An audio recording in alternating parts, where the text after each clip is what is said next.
But Chivalry is still alive. Jade is a farseer. He's been hiding in the walls. And it's Jade running the podcast. I got the bastards in the walls. The bastards in the walls. And Jade is running the podcast. Jade puts on a bald wig and gets in front of the podcast. And he goes, it's all a conspiracy. Slink, pull that up.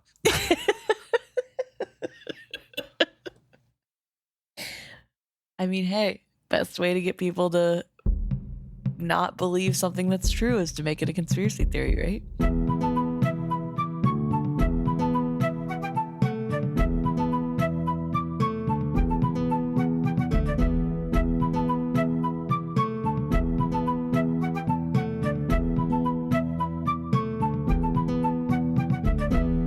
Welcome back to another episode of Is Fitz Happy? I'm Luke. And I'm Emma. This week we're discussing Chapter 4 of Golden Fool, The Betrothal. And as we left off last week, Lord Golden fell from his horse, dismounting after their afternoon ride with Prince Dutiful. Injured. And twisted his ankle, horribly injured, even though the doctor, what a poor fool that is, said nothing was wrong with him. So now he has to have his serving man, Tom Badgerlock, come to the party tonight because Prince Dutiful wanted Fitz there. Yes. The epigraph of this chapter, however, is speaking about the use of intoxicants and their use in the skill and teaching the skill and finding out skill users. This is a translated scroll, originally entitled Four Masters, and it was translated by Jade Fallstar. So this has a couple different things, like it lists a few different herbs in here that can be useful as they may relax a candidate for skill testing and enable rudimentary skilling. But too much can render them too relaxed and like incoherent and not able to get a deep enough skill meditation trance, I guess. Yeah, it's not good for sufficient focus. Exactly.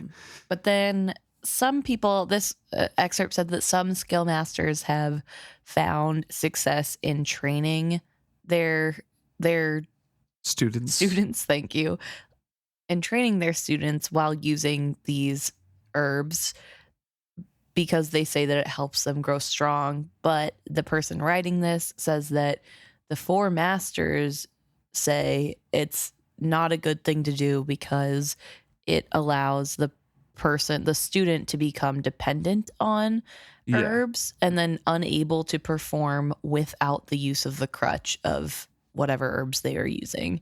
And so it's frowned upon, I guess, to sort of use this enhancement drug. There is also some indication that students trained with herbs never develop the capability for the deep skill states and the more complicated magic that can be worked there. I think Jade mentioned a few chapters ago a bit that there was mention of herbs in the scrolls, and one of them said like elf bark is awful, and that's why he forbid Fitz from using elf bark as well. Yes. But yeah, we just get that short little excerpt from this translated scroll about the use, the helpful herbs that can be used, and all of them are to relax people. Yes. And obviously that is important to this chapter because later we have Fitz indulge in smoke, I guess would be good. Well, not really on purpose, but there is smoke in the party. Secondhand and smoke. So, yes. He is affected and then is able to be reached by his daughter. So we'll get there when we get there. But I do want to ask before we start on an actual chapter, who you think the Four Masters are, number one. I don't know if there is any. So it's very similar to like the servants, right? Right. I don't think that's any relation at all. Okay. I think this is skill masters throughout the years that have kind of backed up each other up. I don't think there was ever a time in Six Duchies where there were multiple skill masters because it kind of, I don't know. It never gives me that impression. The history of the Six Duchies never gives me that impression that there was that many skill masters and students at once to warrant 4 teachers. Right. So it just seems to me that like through experimentation and through repeated written down history, there seem to be like these four well-known skill masters in the history of the six duchies, or skill users that their knowledge got passed on, that have experimented and written down things and are revered and looked up to as masters of the masters. Okay. That's fair. Yeah. I was wondering if it was supposed to be sort of a nod to anything what to do with the whites, because we know there are four of them in Claris. Right. And I mean, I guess we don't really know how old these scrolls are. This could be from a time when they were working with people positively. Could It be. could also Yeah. be later when they are negatively working with people, so they're trying to dissuade them from something that does work well. It's really hard to tell. It could just be nobody. It could be four masters because this is chapter 4. You know? True. You never know. Yeah. But I also noted that it said that you need deep skill states for more complicated magic that can be done in the skill. And Yeah. I'm wondering if this is referring to sort of that healing that Fitz learns later, because that seems to be something that's I think pretty so. tenuous. And I mean, there has to be other examples, right? But that's, I think, the only one in book that we get. Mm-hmm. We have a couple examples of people, reaching out, talking to one another, and that seems to be a light use. Like, you don't really need to fall into a skill trance there. You just kind of, if you're used to it, need to reach out. If you have a connection, you can speak across that. But other examples are like Verity riding along with Fitz. He needs physical touch to renew that. So some things are obviously more involved than others, and Verity in his tower all day, kind of reaching out his consciousness across and misdirecting the Red Ship Raider captains. Right. That obviously requires deep trances as well. Yeah, there's definitely affecting levels. other people's minds. Yeah. Yeah. So it's just interesting to see the sort of little things in there that flesh out the magic system more and the world. Yeah, for sure. So as we start up this chapter, it is Fitz getting ready for the ball, as it were. But Fitz is complaining about his outfit, per usual. Yeah, of course, the fool is garbing him and saying that he looks astounding. And at the moment, he is helping Fitz sew on many little assassin pockets onto the outfits that the fool had commissioned for him. Yes. And Fitz is mad because he doesn't want to look astounding. He wants to blend in, to which the fool retorts that is blending in. They're going to remember his clothing, not his face. Exactly. And if anything, they'll know that he's the poor servant of Lord Golden. They're not going to remember him. They'll remember who he was, which is important in the work that they're doing in some ways. I know this is kind of an affectation of the fool, and he wants Fitz to look really nice all the time, basically, but it's not helping the reputation either. Right. That he's dressing his manservant in fine livery. Look, it helps his reputation as a Jamalian noble, right? Yes. I get that. He's blending in. That's probably what a Jamalian noble would do. Have his servants also be almost as well dressed as minor nobles. Right. Complementing his own garb. However, it's not helping. No. And poor Fitz is unawares of, of the rumors starting to swirl anyway. But we do have him sort of complaining per usual. He hates dressing up. If there's one thing Fitz hates, it is a chance to dress up. Being fancy in any kind of regard. In any context. He just wants his good working linens. And linens is a stretch because he would like the high quality. Yeah, he wants high quality gear. He just wants it to be very plain and normal. I highlighted one thing here about kind of what he is packing into these little pockets. I set down the trousers and put on the shirt. 3 tiny vials from Chade's supply, fashioned from bird's bones, fitted neatly into the new pocket. Fastened, the cuff betrayed nothing. The other cuff already had held several pellets of a powerful soporific. If afforded the chance, I would see that young Lord Brisinga slept well tonight, while I had an opportunity to look through his chamber.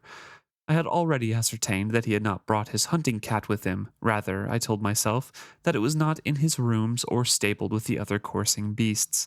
It could very well be prowling the wooded lands that bordered Buckkeep.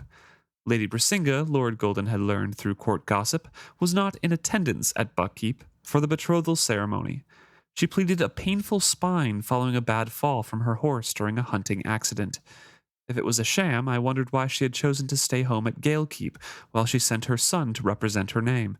Did she think she had sent him out of danger, or into it, to save herself? So, the whole passage there has two things. One, the 3 tiny vials from Chade Supply, fashioned from bird's bones, is really a cool visual to me because bird's bones are hollow. Right. So, those are very tiny vials. Yeah.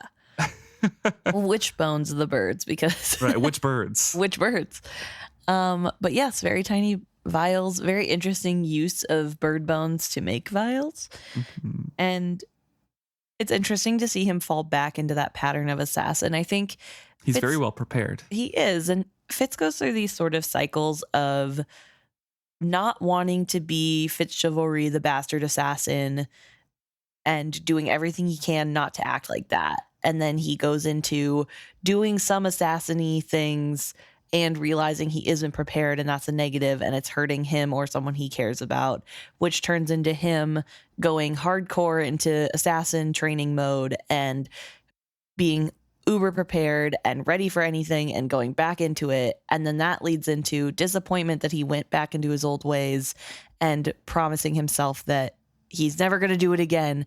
And then the cycle continues. And so I think we're at the point where he's starting to fall back into the assassin ways of, I need to protect myself because And the prince. and the prince, and I need to be prepared. Yeah. And Yeah. it's so funny because we just had the last couple of chapters where he was very adamantly against becoming that again. And here we see him willingly take on that mantle once again for the Farseer line. The second half of the paragraph I read is about the Brisingas. One, obviously, he suspects Civil Brisingo because the Brisingas were involved in the kidnapping of Prince Dutiful. But two, the interesting parts are how Lady Brisinga has not come along. And we know that later, Lady Brisinga they're being blackmailed, basically. Yes. Lady Brisinga is captive in her own castle, in her own keep. And that's why she cannot come. Yes. I feel like Fitz is really close to getting it. Somebody had written in to talk about how annoying it is that Fitz can't quite grasp the plot that's happening with the piebalds. And this is part of it, right? He's so close to getting the point of, why would you send your child that you clearly care about, so back into a place where it's known that you had a hand in him disappearing? Somebody Right. knows that. That's dangerous to do. And also, he's witted and it's known. It's dangerous to let him be there alone and potentially be exposed. And why wouldn't she come? Why would that ever be okay? Why? Yeah. And Fitz isn't really going into the side of, what if they're not the people in charge, or the people who are at the heart of what's going on? Maybe they're also victims. He can't quite see that part of it. He's just sort of ignoring that angle. He wants to think more of, how can I figure out how to prove that he's bad? Right. Yeah. The fool keeps sewing on other pockets. There's a larger one now, a little bit more protected for a small blade. And out loud, the fool wonders, does Chade still, deal with all of these little pockets and things? And Fitz thinks about it. He's like, I don't know, but I can't expect him changing anything. Like, He can't imagine Yeah. a world where his old master wouldn't be prepared. and I agree with him, actually. Interesting. I feel like Chade, maybe not a knife. I mean, he'll carry his everyday knife or whatever, but I can't imagine him going without just a couple poisons, Maybe. I would almost see Chade as having old pockets that still have stuff in them. He hasn't replenished them in a minute, and they just are there, and he'll use them if he needs to, but it's not something he's actively thinking about anymore. Interesting. Maybe he is. I don't know. Maybe once an Yeah. assassin, always an assassin. But I don't know how much in plain sight assassinry he has had to do. Right. And so maybe he doesn't. Who knows? Well, Fitz puts all of his accoutrements into his new pockets, does a little turn, and asks the fool, "Does anything show?" He surveyed me with a smile and then assured me salaciously, "Everything shows, but nothing that you're worried about showing. Here, put on the doublet and let me see the entire effect." I made a note that said, "Beloved is out here catching print." And and that's not a very polite thing to say. So I second guessed. Here we are saying it anyway, though, I guess so. And this is where the fool hands him the garment, the doublet for Fitz to put on, and Fitz complains once again. Time was when a jerkin and leggings was good enough to wear anywhere in Buckkeep. And the fool's like, no. You got away with that because King Shrew were didn't allowed. want to draw attention to you. Yeah, that's not how So- anybody else was dressing, Yeah. Fitz. That was how you dressed. And also, you were in a privileged enough position where nobody's going to tell you not to dress like that. I seem to recall that once or twice Mistress Hasty had her way with your garments and dressed you stylishly. Once or twice, I conceded, cringing at the memory. But you know what I mean, fool. When I was growing up, folk at Buckkeep dressed, well, like folk from Buck. There was none of this Jamalian style or pharaoh cloaks with the tailed hoods that reached the floor. He nodded to that. Buckkeep was a more provincial place when you were growing up. We had a war, and when a war demands your resources, there is less to spend on dress. Shrewd was a good king, but it suited him to keep the 6 duchies a backwater. Queen Ketcherkin has done all she can to open the duchies to trade, not just with her own mountain kingdom, but with the Jamalians and Bingtowners and folk even farther away. It's bound to change Buckkeep. Change isn't a bad thing. Buckkeep as it wasn't a bad thing either, I replied grumpily. But change proves that you are still alive, and the fool explains that change shows that if people can accept the change in the trade from other places, then they're less likely to go to war with those places. If you try to remain the same as you are without accepting other people's cultures, then you must either fight to remain as you are or die. That's cheery. It's true, the fool said. Yes. And yeah, it's an interesting message too of just like life is ever changing and you can't be stuck in one place. You can't just hammer down on how things have always been, which I think is a theme going on throughout the series, but even this book, especially because of the piebalds, right? Like Yeah. the way things have always been is that if you're witted, you're bad and you need to die. And if we let people hold on to that reality, then there's just more strife. You are asking for the people who want change to fight you because you're not willing to change with them. Yeah. And so I think there's that message also coming through of like, hey, if you want peace long term, you need to learn to change and grow with the people around you. The fool goes on to say that Bingtown just went through its own upheaval like that, and now they're at war with Chalced because Chalced isn't changing at all. And says, and that war may spread to the 6 duchies. And Fitz then says, I doubt it. Maybe the border duchies will join in with relish because they can carve away a little bit more of Chalced's territory for themselves, but all of the 6 duchies is probably going to stay out. And that ends up being true, but with the fool saying, I think the 6 duchies, it might encompass the 6 duchies. Maybe he saw a path. Maybe.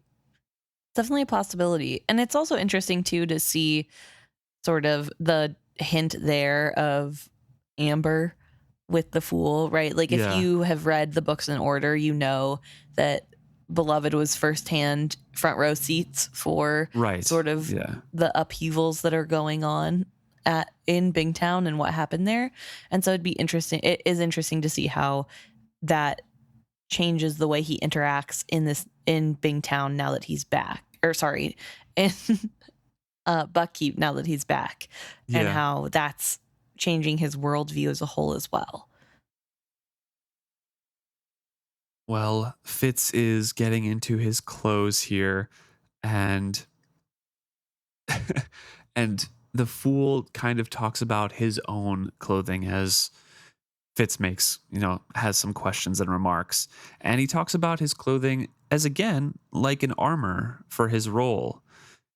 He says, in Jamalia, they'd assume that you were a provincial from Bingtown, but it kind of suits me. Like, they don't, the Bingtown or the Six Duchy people don't know what's stylish in Jamalia right now. But you being slightly out of fashion and out of date for Jamalia is fine because they don't know, and it just reinforces that I am a foreign noble coming here. Right. It reinforces the myth that I am Jamalian nobleman. If my clothing looks exotic enough, folk accept the rest of me as normal. Yeah, again, just kind of in different words, echoing that they'll look at the clothing and then assume that he is in the role that he needs to be and it's always has been, just like he Yes. told Fitz. Like, they'll look at your clothing and then say, like, yep, you're just a servant. You're Which, nothing, extraordinary. right, which is kind of true. And honestly, how it seems that Beloved gets through their different disguises. Yeah. Like, there's a lot of different people that Beloved has become over the books, and there's a lot of disguises that they use. And so seeing like how they have been viewing those disguises as it's really just about how you look. If you look convincing enough, people aren't going to dig deeper and try to see. They don't see the mask. They just see it as the person. Right. He also has a carved walking stick that Fitz recognizes as the fool's own handiwork.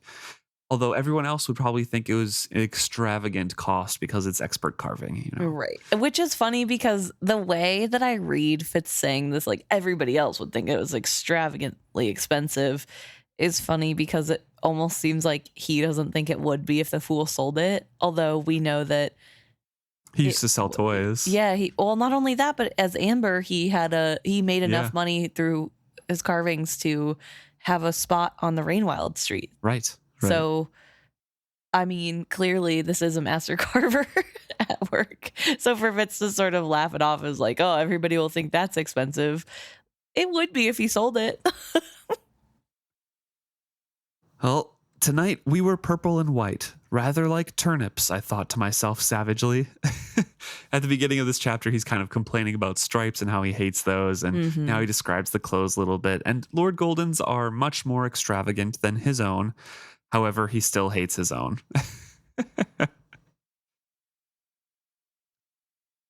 Also, he describes Lord Golden's hair and how it has fallen down to his shoulders, and he has no idea what he does to his hair to make it act like that or persuade it to such excess. They have he has long ringlets of gleaming gold, is what it says. So Beloved curled their hair. Yes. And as we know from as a kid, the fool had kind of dandelion puff, wispy, very light hair. Yes. So it probably would be a little bit weird to see the curls. Yeah. A lot of work went into the hair. Oh, yeah. And you know what? That's just Beloved to a T, though. Like putting a lot of effort and work into the full effect of a costume. Like he at no point is it something that is half done. Not really a costume either. This is part of Beloved, right? This is just another face. I guess. Yeah. But Fitz is sort of staring intently at Beloved, which makes them a little bit nervous and just sort of say, well. And then Fitz says, you're right. You are a very convincing Jamalian lord. And then Lord Golden says, let us descend then. Yeah. As of an important, not really important, but an interesting note, Jamalian fashion also dictates that they have a scale-like makeup on their brows and across the top of their cheeks, kind of outlining their eyes a bit. Right. And this one is blue scales makeup. Or Tintaglia. Yep. But also, we know that trend was started by Rain and Malta. Yes. And that beloved would have been there for The the start of the popularization of that trend. Yeah. yeah.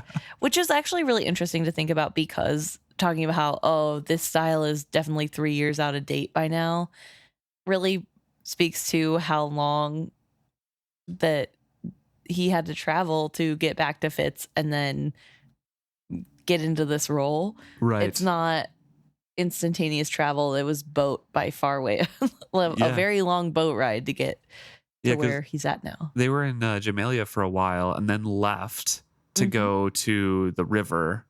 And Amber Right. was there for a while, I And think. Amber was there whenever they discovered the treasure back in Yeah. Yep. Bingtown. So, yeah, Yeah. which So I think is and then after Jamelia. yeah, I think so Yeah. too. And then traveled back. So there was quite some time. So yeah, 3 years out of date because that's the last time that Lord Golden was at the Jamalian court. Yes. But it's accurate enough. I mean, it's Right. different and people believe it. So, So they descend down, and Lord Golden uses his injury as an excuse to show up a bit early and kind of set up. But there are people already in the Great Hall. And before they go in, he turns to Tom Badgerlock and warns him. Humility, Tom Badgerlock. Regardless of what you see, don't look at anyone in a challenging way. It wouldn't be proper. Ready? I nodded, thinking I scarcely needed his reminder, and tucked his cushion more firmly under my arm. We entered the Great Hall.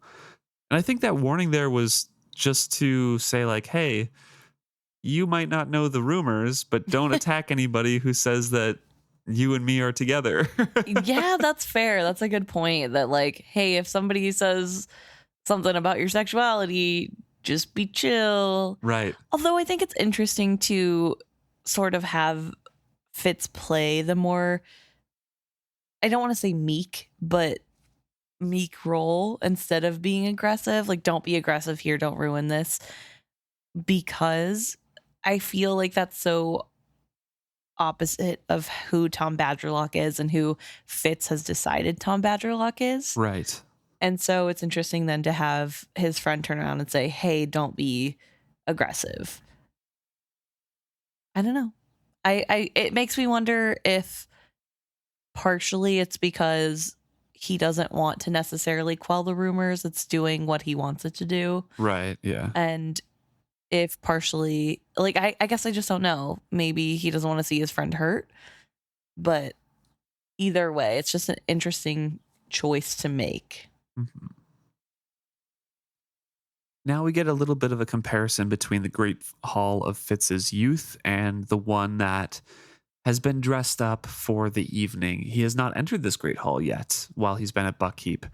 And it's very much changed from his youth. We get a description that it used to be, kind of musty smelling of mildew because of the rushes on the ground and a lot of dogs everywhere, kind of raucous, a lot of people eating at the tables, kind of dingy, a little bit dark, but very well used. And now it is very bright, immaculate. The only dogs around are small little lap dogs that have escaped their ladies' laps. Yeah, I think really specifically, I wanted to call out that he says it even smelled different, less of sweat and dogs, more of burning apple wood and food. And I wanted to point that out specifically because this is technically the first time in a very long time that Fitz has been in the Great Hall without a wit partner. Yeah. And so potentially part of that change of smell is due to his lack of heightened smell from Night Eyes. That could be And true. Yeah. I mean, obviously there are a lot of changes that have been made, and throughout this book and this trilogy, we have seen that Fitz has been struggling with all the different changes coming to Buckkeep because it isn't the Buckkeep from his childhood anymore. Right. So maybe it is just a change that has happened. However, I think potentially this is a little nod to the fact that he no longer has that heightened sense of smell that he was used to the last multiple times he was in this area. Yeah. Yeah. It's a good call out there. It also have a description that the reeds underfoot now are clean and backed by a layer of sand. In the center of the room, a large section of the floor was bared sand, swept into elaborate designs that would soon fall prey to the dancer's tread. No one was seated at the tables, yet there were already bowls of ripe fruit and baskets of fresh bread upon them. Early guests stood in small groups or sat in the chairs and on the cushioned benches near the hearths, the hum of their conversations mingling with the soft music of a single harper on a dais near the main hearth. Why isn't anybody grabbing the bread? There's fresh bread right there. Oh my gosh, I know. And fruit? Are you kidding? That's the first place I go during a party is right to the refreshment table. I guess that's why we're not nobles. That's true. That among many other things. Yeah. No, that's the reason that we would go straight for the bread. We also get a description. Well, actually, before we move on, I highlighted the sand parts because it's really interesting to me that they bring sand in for the dance floor. Yes. And also, it kind of makes sense that there's sand insulating the regular floor in between, the plants that they bring in to kind of cushion, because it's a lot easier to clean and it's a little bit more cushion than just plain stone floor, right? And maybe a little bit warmer. It makes me wonder if there was any use of sand before this. I Right. guess technically Buckkeep is next to the ocean, so it's not like sand is hard to find. Right, yeah. But it's just one of those things that I don't really remember from the first trilogy it ever being talked about all that often. Definitely the reeds on the floor. Yeah, he describes them as rushes that are The rush, mostly like mildewy yes, and slightly damp. I do remember that from before, but the sand is something I don't really remember. Me either. And it's a really fun detail. Yeah. Especially for me, the dance floor kind of like having raked designs into it. Yes. Anyways, we also get a description of all the tables, the daises. So there's that kind of main one that has the highest level. That's going to be for Ketcherkin, Dutiful, Elliania, and two others, which we find out later are Peter and Arkan Bloodblade. And then there's a slightly humbler but still grand chairs of the second dais. That would be for the dukes and duchesses of the six duchies, who had gathered to witness their prince's betrothal. A second dais of equal height had been provided for Elliania's nobles. The third dais would be for those who were high in the queen's regard. So there's a lot of elevated tables here. Yes. Make sure everyone has the same respect. Yes. I'm really confused as to when they say elevated tables, does this mean there's like a platform that these tables are put on to make them elevated? Yeah, I think so. Okay. Interesting. So after seeing how the room is laid out and all the changes being made, it's time to focus on Lord Golden and his situation and where he's getting situated. He gets a chair near the fireplace, makes a big fuss, and immediately he is by ladies. Swarmed by women who want to help him, and they are as soft as butterfly wings. I wondered when Buckkeep had become so avid for these foreign styles of dress, as he's kind of looking at these women that are flocking towards Lord Golden. I grudgingly admitted that I resented the changes I saw around me, not only because they eclipsed more and more of the Buckkeep I remembered from my childhood, but also because they made me feel stodgy and old. He's just been out of court for so long, it's like, these changes are bad. Yes. Back in my day. Back in the good old days. Yep. That's kind of the feeling I do get, though, whenever I see people reminiscing about 2016 and they like post pictures from Tumblr 2016 fashion. And I'm like, wow, I've never felt older in my life. That that used to be so hip and cool. And now it's nostalgia. Right. But Fitz is there sort of trying to gauge. There's a lot of people interacting with Lord Golden, and the woman who made him feel so stodgy and old is a younger woman who is wearing Jamalian style clothing. Yeah. Which isn't suitable for the weather because it's very cold at the keep. Right. And this is not really a outfit made for the cold. He also witnesses right now kind of a group of Out Islanders entering, and they're kind of keeping amongst themselves. They enter, as he describes, almost like a phalanx of warriors might. Once within the hall, they did not disperse, but kept to their own. They reminded me of the Out Island warriors I had fought on Antler Island so long ago. So the men are not only wearing furs, but they're also, some of them, wearing battle trophies that they have. necklaces of finger bones, braid dangling at the hip that was made from locks of hair taken from foes. The women wore robes of different kinds of furs and were moving as dauntlessly as the men amongst them. They're not likely warriors. They were the wealthy landowners most likely. And we get a little description here and kind of background of the culture from Fitz's point of view and what he knows of the Out Island culture. So kind of the important parts are that we've mostly covered all of this before, but some of the important parts is that, farmlands are passed from mothers to daughters, as was the family's wealth, because the men might come and go and they're raiding all the time. So the women are the ones dictating how long the marriage lasts. And if the man has been gone too far, maybe the woman will take a new husband and have more kids. And because it doesn't matter who the father of the kids is, because everything is through the mother's lineage. Exactly. So Fitz is studying these Out Islanders, knowing that there were not nobles and lords in the sense that we used those titles, meaning the Six Duchies. More likely, the women owned substantial land and the men had distinguished themselves in battle and raiding. He's watching them, wondering if so much change has come to their land as his own, and kind of then reflecting on what does that mean for Ark and Bloodblade, thinking he can present his daughter as a bride to be, because that just never happened in their culture before. Like, is it their culture changing, or is there more of a mystery here of, why isn't she being presented by other women? And why is it her father instead? So he's asking questions like, did Elliania's father truly offer her, or was her presence here a ploy of an older, more powerful family, her mother's kin? Yet if that were so, why hide it? Why let it appear her father was offering her? Why was Peter the sole representative of their mother house? And then all the while he's listening with half an ear to the ladies and young lord that are chattering away with Lord Golden. Yes.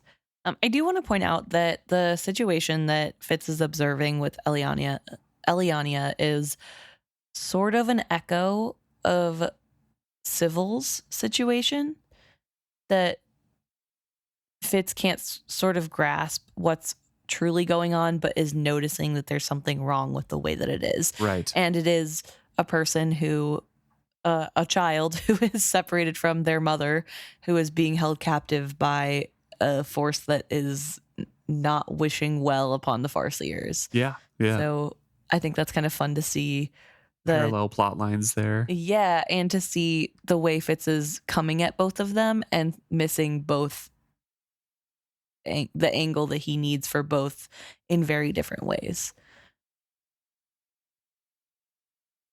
So Fitz also describes kind of the conversation that Lord Golden is having with two young ladies, Lady Heliotrope and Lady Calendula, who are sisters as well as rivals for his attention.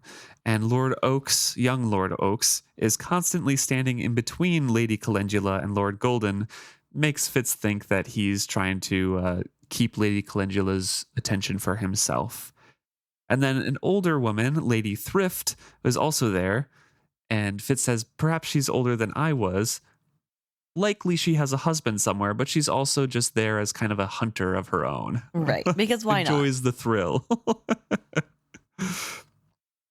Which is kind of funny. And he's just like over this conversation so much because it's all gossip and like flirting. Yes, and he's just annoyed to see his friend be surrounded by that. And then he also notes that while these people are fluttering about Lord Golden, they are trying to, touch his shoulder or lay their hands on him, and he very deftly is able to sort of like pat their hand or give them like a squeeze and let them go so that they stop touching him in a way that makes them feel as though they are being flattered by Lord Golden's attention.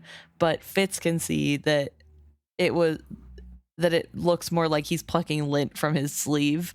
Just really funny. Which is funny because Fitz constantly has trouble distinguishing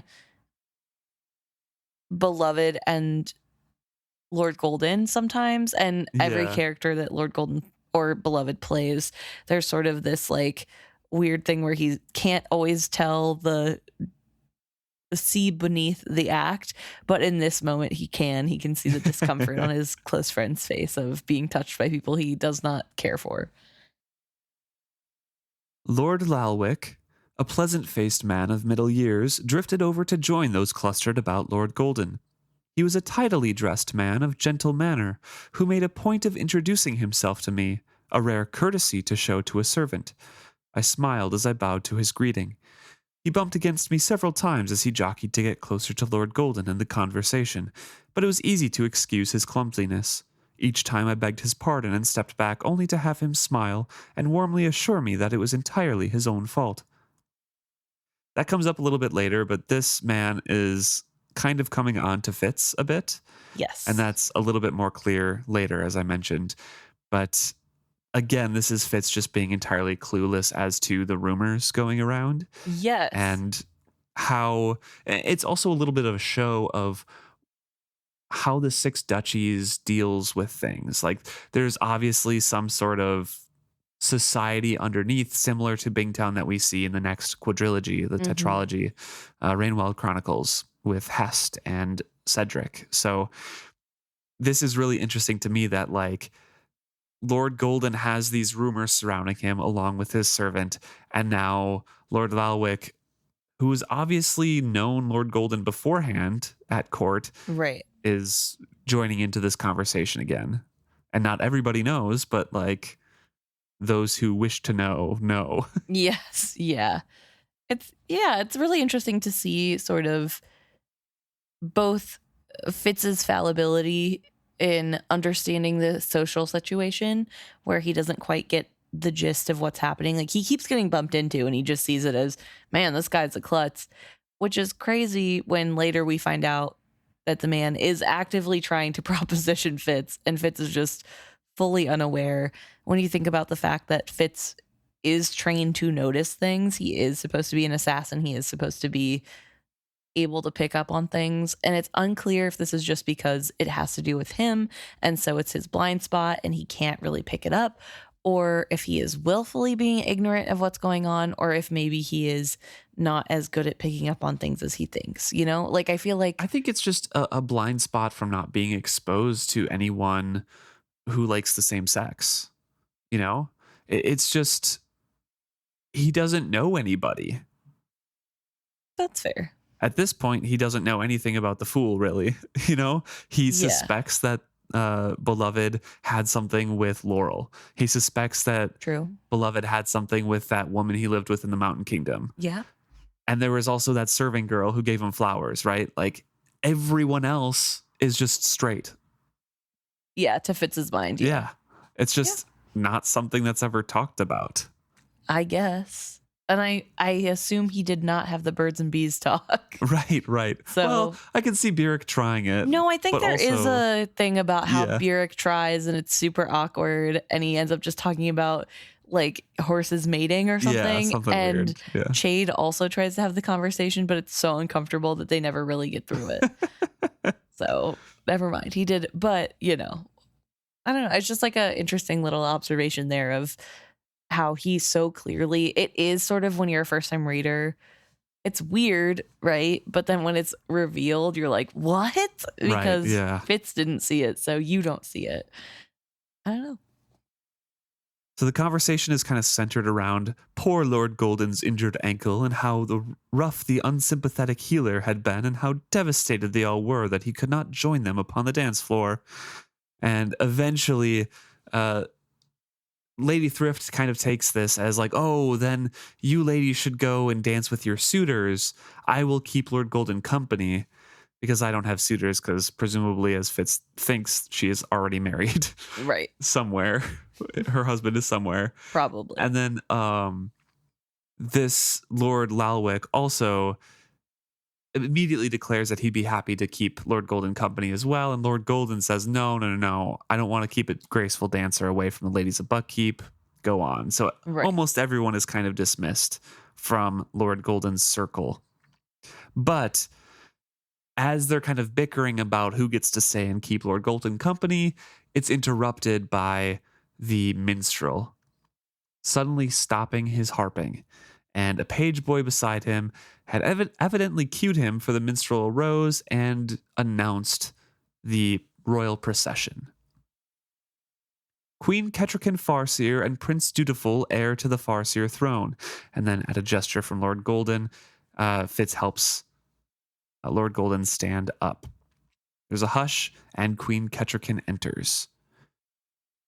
She had learned much in the years since I had last seen her make such an entrance. I was unguarded against the sudden tears that stung my eyes, and I struggled valiantly to control the triumphant smile that threatened to take over my face. She was magnificent. No feelings there. Totally a friend Yep. reaction. Platonic. I mean, technically, it could be, right? To be it fair, could just yes. be pride. I do have been proud of my friends enough to shed a tear. But also totally platonic, right? Yeah, Fitz.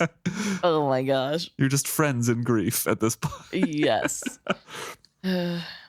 So he just describes her as like, you know, an elaborate gown would take away from her. Again, echoing the clothing kind of being a distraction in this chapter. Right. And saying like all of her simple things just highlights how tall and proud and strong she is. Yeah, she's beautiful. He gushes about Ketrican for a long time about how she's so beautiful and amazing. She was queenly by virtue of those who, by virtue of who she was rather than what she wore, because she also has no rings and no necklaces. Yes.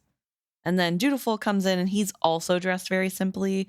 And it reminded Fitz of how both Ketrican and Rurisk had been dressed the first time he had seen them. Then I had mistaken the heirs of the Mountain Kingdom for serving people. I wondered if the Out Islanders would see the plainness of Dutiful's garb as humility or lack of wealth. He wore a simple silver band on his unruly black curls. He was not yet old enough to wear the coronet of a king in waiting. Until he was 17, he was simply a prince, even though he was the sole heir. And then he has one other ornamentation, which is a chain of silver trimmed with yellow diamonds. And that was it. I think that's the gift that he got, right? From the Narcheska? I believe you're correct. Yeah.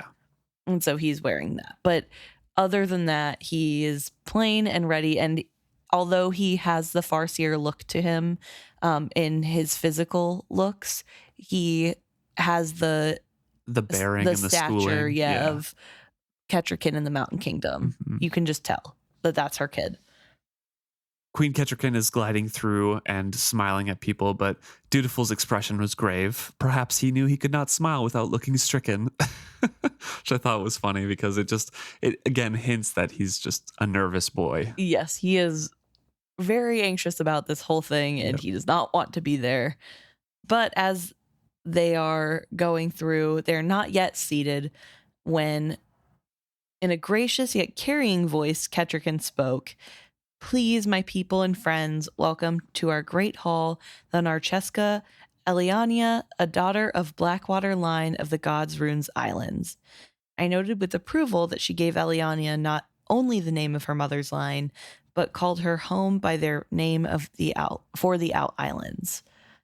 So it's really big that Fitz had this conversation with Chade before this moment. Yes. Because it's able to give a better perception to Peter and to Elliania that they are being respectful of the culture. And the other people that Ark and Bloodblade brought, right? Yes. Like the other Out Islanders. Yes. They can also note that because they're there trying to broker trades and also represent, you know, the Boar clan that Bloodblade is part of. But having any foreign kingdom kind of respect your culture like that is a boost, you know, in their eyes. I feel like it is a good sign of friendliness whenever somebody is trying to understand a different culture and respecting it despite it being different than their own. Right.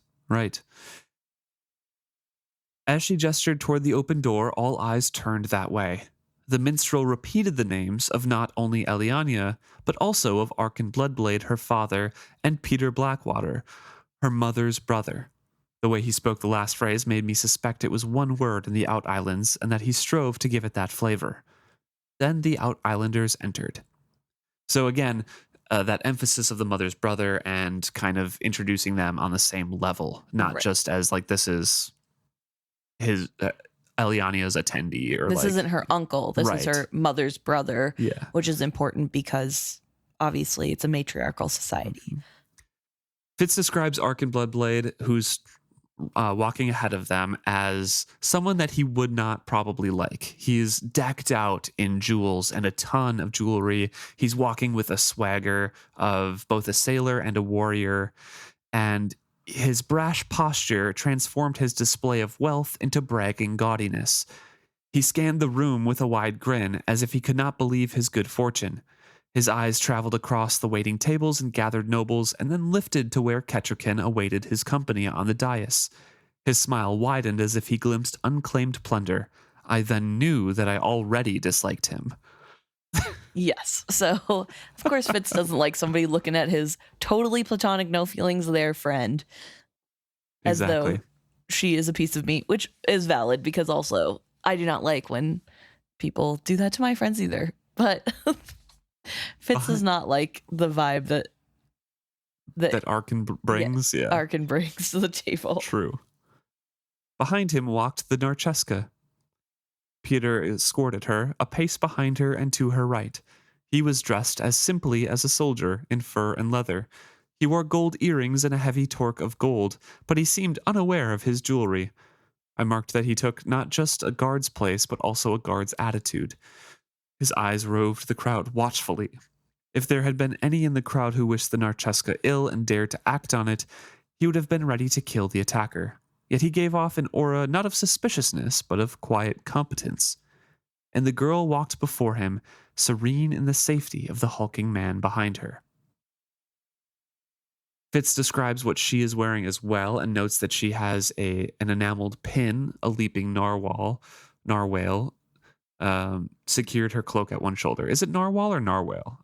I think growing up I always said narwhal, but I think I don't know, because it's narwhal. Yeah, because it's WHAL, and as a kid I probably always thought like, oh, an E at the end. Yeah, it's narwhal.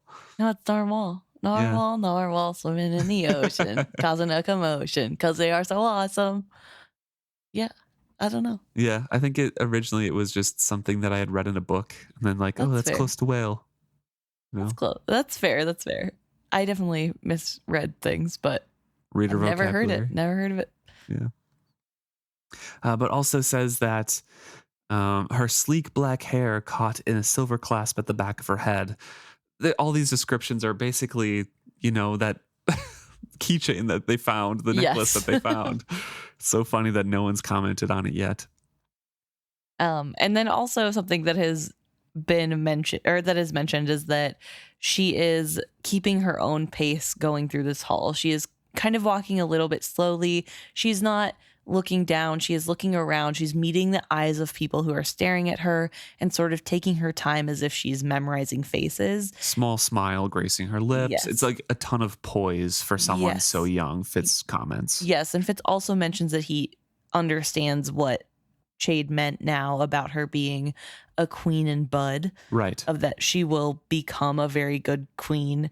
But one of the things to mention is that her father either doesn't notice or doesn't care, and he is up the dais and sitting waiting well before the Narcheska gets there, which is kind of odd because, again, it's pointing to this weird dynamic of the father not really caring, and there's something wrong with this, right? That of it not being as close as it seems, the relationship. The only thing that was kind of a hitch in her entrance is when Dutiful came down and offered his arm for her. Obviously, as we saw in the previous chapters where Fitz was viewing, as he says here, the verge of a petulant tantrum, she doesn't like anything about this either. And so she hesitates at that offered arm. And then even though he can't see any signal, she kind of glances at Peter and then gets her resolve and hovers her hand over the top of the proffered arm and ascends the dais. I doubted that she put a pressure equal to an alighting butterfly as she ascended the steps beside him. Peter followed them, his tread heavy. He did not take a place before a chair, but rather stood behind the Narcheskas. After the others were seated, it took a gesture and a quiet verbal invitation from the queen before he took his seat. Then the dukes and duchesses of the 6 duchies entered. each to slowly cross the hall and take a place on the dais reserved for them. And we get some descriptions here, which is really cool. We haven't really got much since the first trilogy, Yeah. maybe the second book. Mhm. So it's cool to kind of see familiar faces here. Yes. Starting with the Duchess of Burns, Faith, who is the older sister of Celerity, who he was Yes. once maybe promised to. Yes, but she has grown well, and her consort, who does not have a name, is there, and it seems as though they love each other. And Yeah. Fitz is really happy that she seems to be well taken care of and happy and grew well. Then we get Duke Kelver of Ripon. This is the Neat Bay kind of chapter in the first book. Lady Grace had matured into a well-rounded woman of middle years. Her hand atop her husband's supported him in more ways than one. Both her gown and her jewels were simple, as if she finally felt confident of her stature as Duchess of Ripon.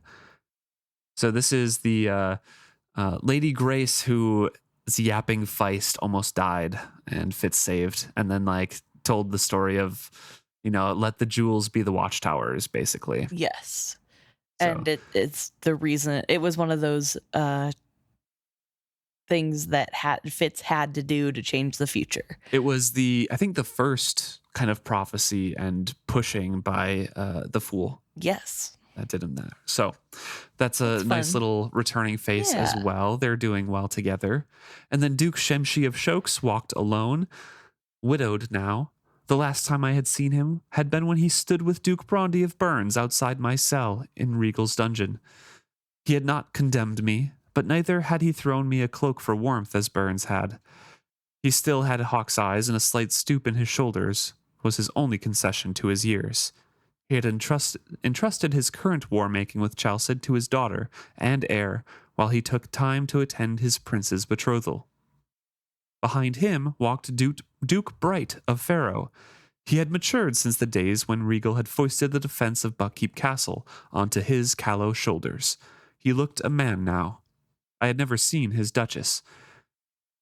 So this is Duke Bright, who is the cousin of Regal, who became, as we learned later, the Duke of Buck for a brief time, as Buckkeep was his place to defend, and then Lady Patience kind of took over. Yes, so he goes back to being now, obviously, the Duke of Farrow. Yes.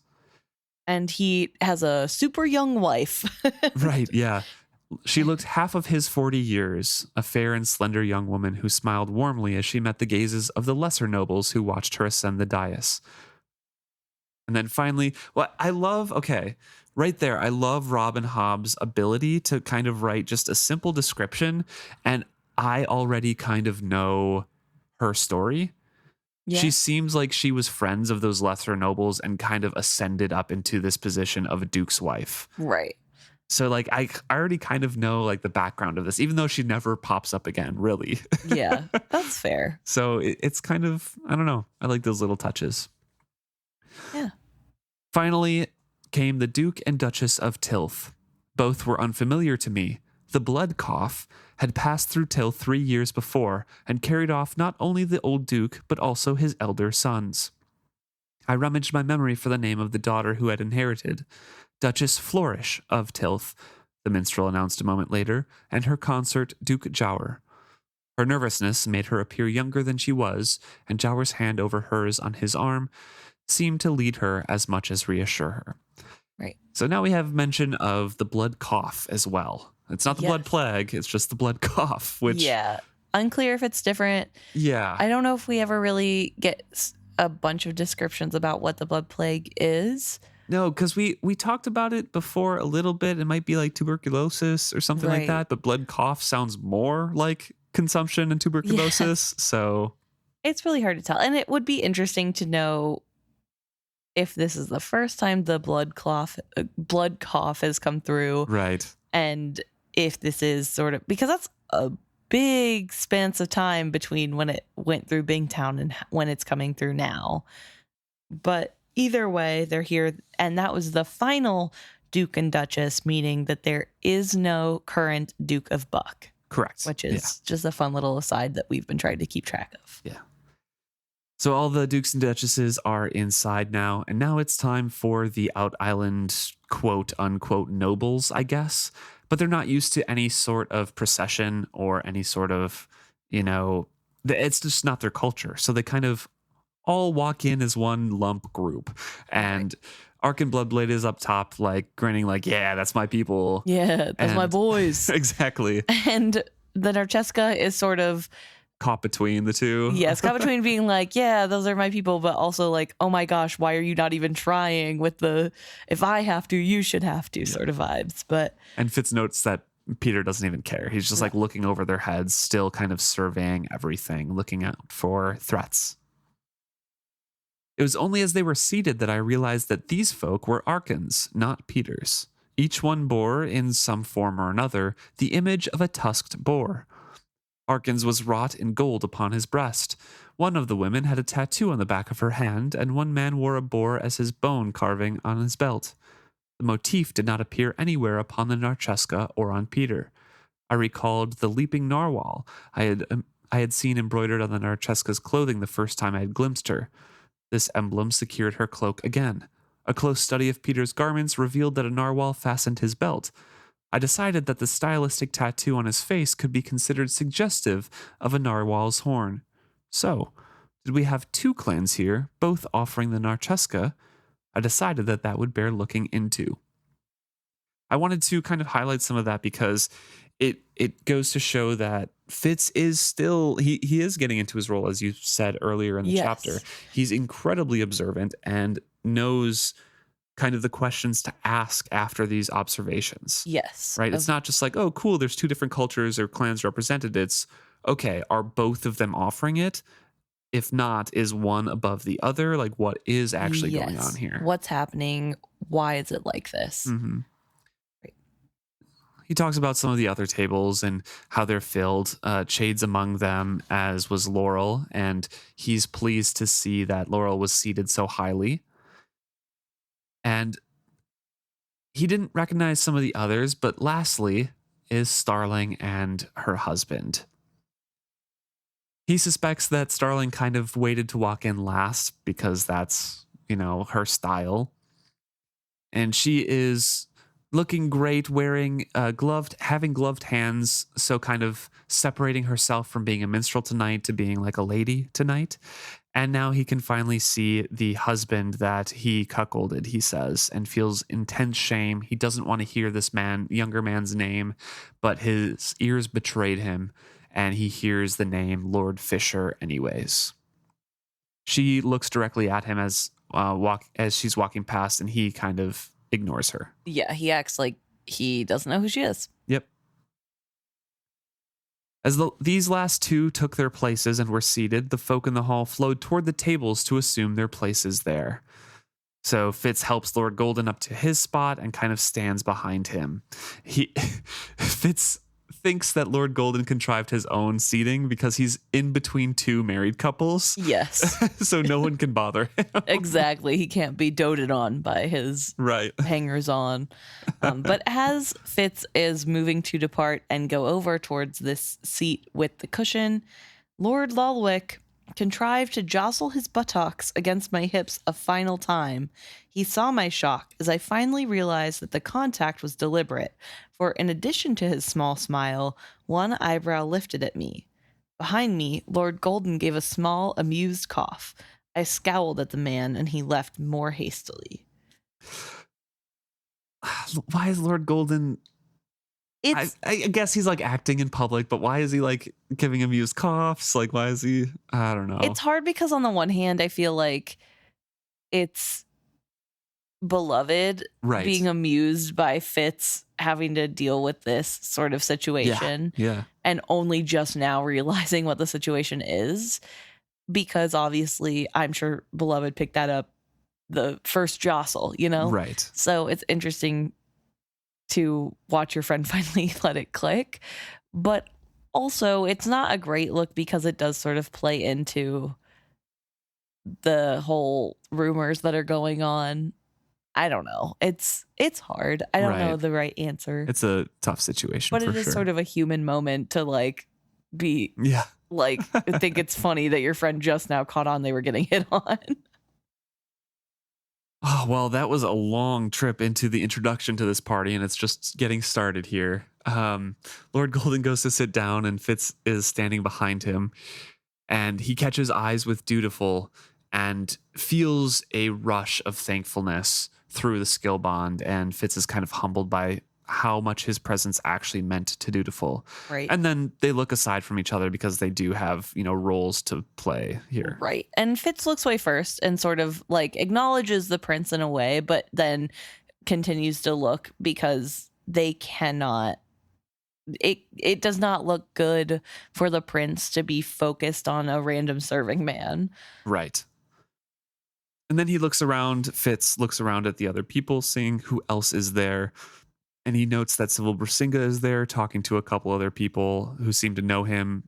And he makes mental notes like, I got to look into those guys. Right. He also notes that Seidel is not there. Correct. Which is the previous betrothed or intended. Yeah. Well, yeah. So it's interesting that like he's seemingly alone, except for these two guys who seem to know him as well. And Fitz can't tell with all of these people in the hall who is witted or not because there's just too much overwhelming his senses at the moment. Right. There's too many living beings. You would not. It's the perfect place for a witted person to hide, honestly. And that as he's looking around, he sees Lady Patience.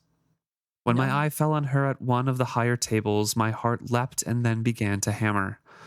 My father's widow was in lively conversation with a young man next to her. At least, she was speaking. He stared at her, his mouth slightly ajar, blinking his eyes. I did not blame him. I myself had never been able to keep up with her leaping fountain of observations, questions, and opinions. I jerked my eyes away from them, as if my gaze might somehow make her aware of me. Over the next few minutes, I stole glimpses of her. She wore the rubies my father had given her, the ones she had once sold to gain coin to ease the suffering of the people of Buck. He obviously misses Lady Patience quite a bit and wishes he could go over to her and like say, hey, I'm your son, and knows that that's a selfish thought and just has to like look away because it's painful. Her graying hair was gnarled with late flowers, a custom as outdated as the gown she wore. But to me, her eccentricity was endearing and precious. I thought that was really... Yeah. It's like so sad. It's like sweet, obviously, but it's so sad because she's right there. He could go to her, right, but he can't because she'll know. And it's so interesting because I feel as though even as Tom Badgerlock, she would know. Oh, yeah. Like if 100%. she happened to have glanced at Lord Golden and saw him there, in my mind, there's no doubt she'd be like, that's Fitz, and go over and talk to him. Mm-hmm. Like the scene where they're waiting and Lacey and Patience are in the garden, and Patience just turns to Lacey. There's no way that my son would pretend to be dead and not say that he's alive to me, right? There's no way that man walking in is my son. Like, that's such a funny scene to me. It's so good. And I'm so excited for them to get to have their reunion. And I love that. I don't know. I just really love the relationship that they have. Right. And it's really sad to see that Fitz sort of struggles even now to call his mom, right? Yeah. He's using the name that she gave him, and as Tom Badgerlock, that was the name. Tom was what she wanted to call him. Yeah. And he lives in he like continuously cares about her. He is looking at her fondly, and yes, he's a little bit poking fun at how eccentric she is and how she is a little bit weird, but in a loving way, the way that you do with your family members and your older family members. And but it still refers to her as Lady Patience, and his father's wife, or his father's widow. Yeah. And it's so interesting to me that he also can refer to Chivalry as his father. Yeah. But not to Patience as his mom. There's also another high table near the queen that's reserved for the queen's ladies and maids, people who are high in her favor, regardless of rank. And he notes a few of the old faces like Lady Hopeful and Lady Modesty, who had been the Queen's companions back in the first trilogy, but also somebody who looked familiar. And then he realizes it's Rosemary, and he feels a surge of anger go through him because she had been Regal's spy, and he knows that, and Chade knows that, and Kettricken knows that. How is she still here? How is she still alive even? And he has such rage go through him. He's trying to keep still and to still that tremor that's going through him. So he's looking at his feet, trying to just calm himself, seeing this old spy who tried to kill the queen Right. still in favor. And then he hears a little voice in his head. Wrong? The tiny thought rang in my mind like a dropped coin. I lifted my eyes and found Prince Dutiful's worried gaze fixed on me. I shrugged my shoulders to him, then tugged at my collar as if the tight fit of my jacket bothered me. I did not reach back to him with the skill. It disturbed me that he had been able to reach me past my habitual walls. It disturbed me more that, as before, he used his wit sense of me to push the thought that he formed with the skill. I did not wish him to use the wit. I especially didn't want to encourage him to use those magics together. He might form habits he could never break. I waited a short time and then again met his anxious gaze and smiled briefly. I looked away from him again. I could sense his reluctance, but he followed my example. So Dutiful could sense that rage, that overwhelming rage through their tenuous skill bond. Right. And Fitz had to, very skillfully, pun intended, kind of dissuade the prince from acting or like being worried about it and just acting nonchalantly. Right. And to be fair, it probably would be a little bit alarming to Yeah. have this grown adult guy that you look up to. Suddenly you feel you haven't felt anything on the connection in days, and all of a sudden you just feel intense anger. Right. Like what's going on? Am I in trouble? Like, is something happening? Why are you upset? But also the fact that Fitz has such a visceral reaction to Rosemary is really interesting, because you would think, I mean, look, you would think that he would understand on some level that she was a child, and she probably did not understand the extent of her actions at the time. Because she was only like 7 or so. Yeah, like 6, I was going to say. So 6, 7. You're welcome. And the way I rolled my eyes right there. Yep. But because of that, you would think that Fitz would be able to sort of reconcile that, like, that was a child who didn't know better, whatever. Instead, he's just so angry that I think, now listen, this might be me putting on my tinfoil hat and reading a little too deeply, but I feel like the anger is truly coming from the fact that she gets to continue to live her life and be Rosemary and live in the keep and be close to the people that he loves, and nothing came of the fact that she was caught, that she was a spy, right? And it didn't change her trajectory of her life that he knows of. And I think that's part of the anger, right? That he doesn't get to have that life anymore, but she does, and that's not fair. I could definitely see that being part of it. Yeah. But also, I mean, it is somebody who worked with somebody else to kill your friend and was on the side of your uncle who was crazy and had you beaten to death. So I get it. There's a lot of layers to it, but I do really feel like part of this knee-jerk reaction of anger is also just seeing like after everything that's happened to him, she's still in high regard and at the queen's side. Right, yeah. Fitz is observing the high table and kind of seeing the reactions and looking for things. Noting that Elliania and Dutiful both didn't eat very much, but Ark and Bloodblade ate enough for both of them, and he seemed a very hardy man, sharp of wit, but not the diplomat or tactician who had arranged this marriage. His personal interest in Kettricken was obvious, and perhaps by Out Islander standards it was complimentary. My stolen glimpses of the high table showed me that Kettricken responded courteously to his conversation, yet seemed to attempt to address more of her words to the Narcheska.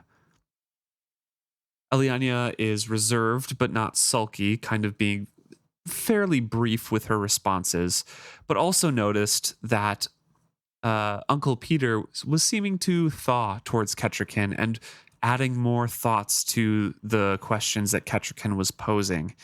And soon that they were kind of speaking over Elliania's head in lively conversation. They seemed to get along pretty well. Which is really interesting to see that she is able to sort of connect with Peter.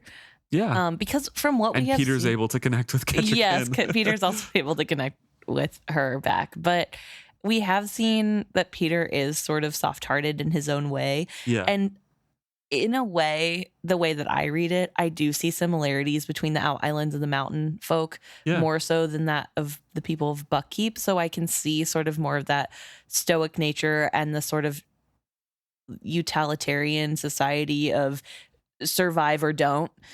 And being able to sort of converse with somebody like-minded in a sea of people who are soft in comparison to your own culture. And so I can see why they would get along. They're very similar personalities compared to Arkin as well. Yes. Right? Yeah. So they're both willing to put aside their own personal feelings to do what must be done. And they both have very strong senses of honor. So you can really see how they would get along, not even like in a romantic way, just in a friendship way. Right. So Fitz notes that Dutiful, well-bred lad that he was, engaged Arkin Bloodblade in talk and, mastered the prompting Arkin to speak more of his exploits, tell stories, laughing in the right places, kind of just being a proper host and a proper active listener to let a storyteller tell stories. Right. I think that listening is a skill, right? Like, and conversing in general is a skill, but especially being a listener in a conversation and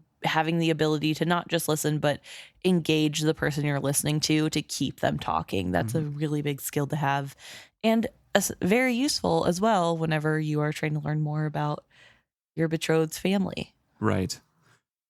He also mentions that the one time he caught Chade's eye, he looked towards Rosemary, looked back at Chade, and Chade was speaking to someone next to him as he looked back, and is angry, but knows that he'll probably get an explanation later. Which he won't. But it's interesting to me that Fitz doesn't immediately understand that this is the... Like, don't throw away a weapon that's there. Right.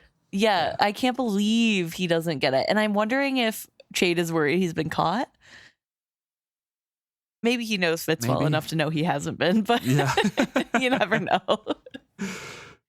Well, the end of the meal is approaching, and Dutiful and Elliania are both getting a little bit more nervous because now is the time for the betrothal ceremony. It's a simple ceremony, Fitz says, and he focused more on the reactions of the people who are witnessing it. When Arkin set his daughter's hand in the Queen's, I noticed that Duchess Faith of Burns narrowed her eyes and clamped her lips. Perhaps Burns remembered too well how they had suffered in the Red Ship War. There was quite a different reaction from the Duke and Duchess of Tilth. They looked warmly into one another's eyes as if recalling the moment of their own pledge. Patience sat, still and solemn, her gaze distant. Young Civil Brisinga looked envious and then turned his eyes away from the sight as if he could not bear to witness it. I saw no one who looked at the couple with malice, though some, like Faith, plainly had their own opinions about this alliance.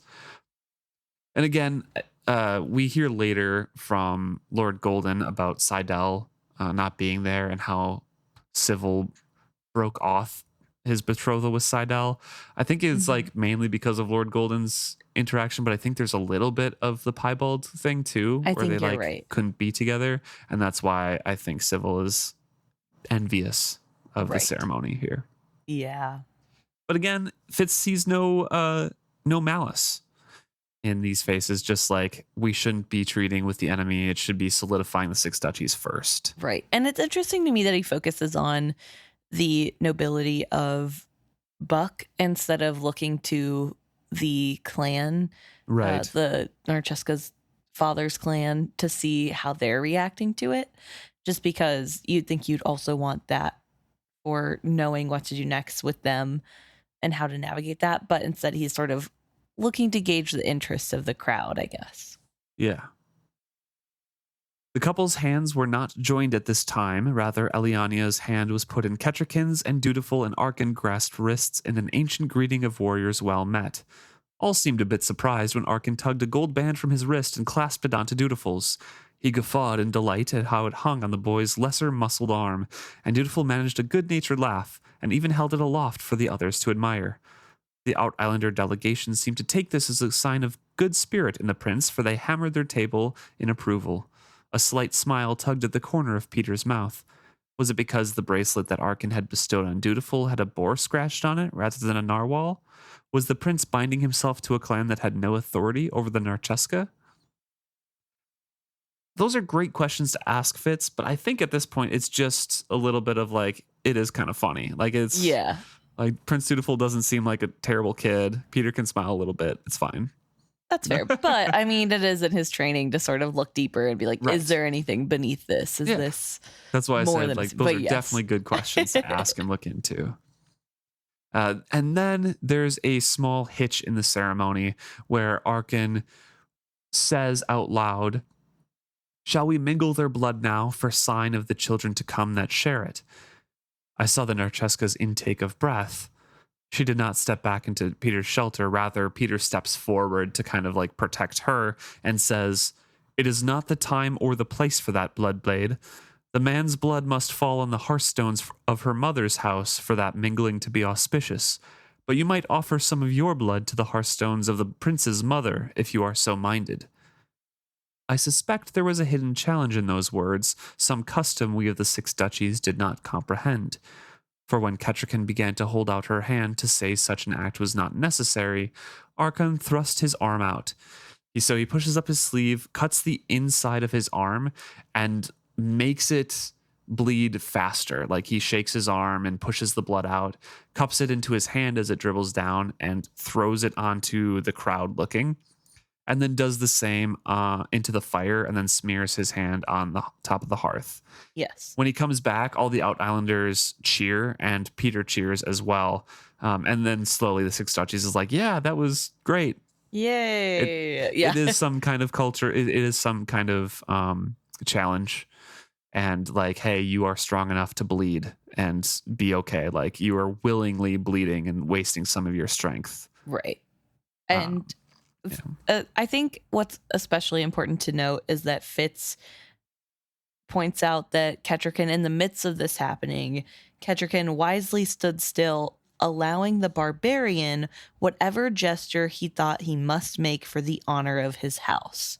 So again, we have Fitz looking down on the Out Island ways and seeing them as barbarians, which echoes how he felt about Kettrikin and her ways when he first met her and Rurisk and was learning about their ways.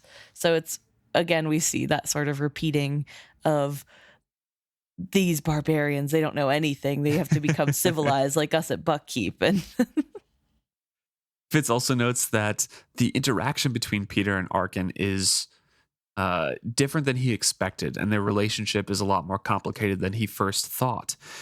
Because Peter goes up and grins and grasps wrists with Arkin.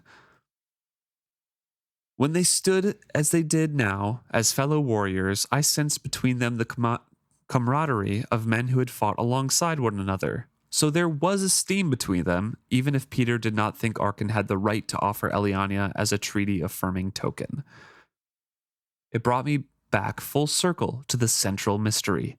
Why did Peter allow it? Why did Elliania go along with it? If they stood to gain from this alliance, why did not her mother's house stand proudly behind it and offer the girl? I studied the girl as Chade had taught me. Her father's gesture had caught her imagination. She smiled at him, proud of his valor and the show that he had made for the Six Duchies nobles. Part of her enjoyed all this, all the pageantry and everything, and yet she wanted all the excitement and glory, and at the end of it, to go home to something familiar and safe, to live out the life she expected to live in her mother's house on her mother's land. So he's asking himself now more questions. Can Dutiful make use of any of that? And also, were there any plans for him to present himself with gifts and honors at her mother's holding? Perhaps then she would want to show him off to her mother's house and it would go a little bit better that way. Right. And it would be more binding, and this would be a better show of understanding the culture. Also, he says, girls usually enjoyed that sort of elevation, didn't they? Flaunting the boy at the mother's house. Uh-huh. Oh, Fitz.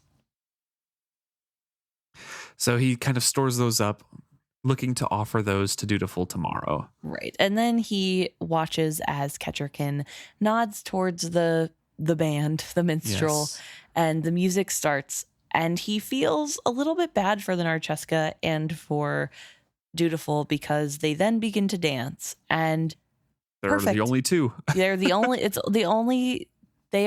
two that are on the dance floor, and they are dancing as though controlled by puppets. It's perfect. They are doing exactly what they're meant to do. And Dutiful had offered his arm out, but the Narcheska lightly takes his hand as lightly as possible, and then instead of putting her arm on his shoulder, her other arm on his shoulder, she grasps her skirts as though to show off her nimble feet, but so that she doesn't have to touch him any more than she needs to. Yeah. And even with that, they begin to dance. Mm-hmm.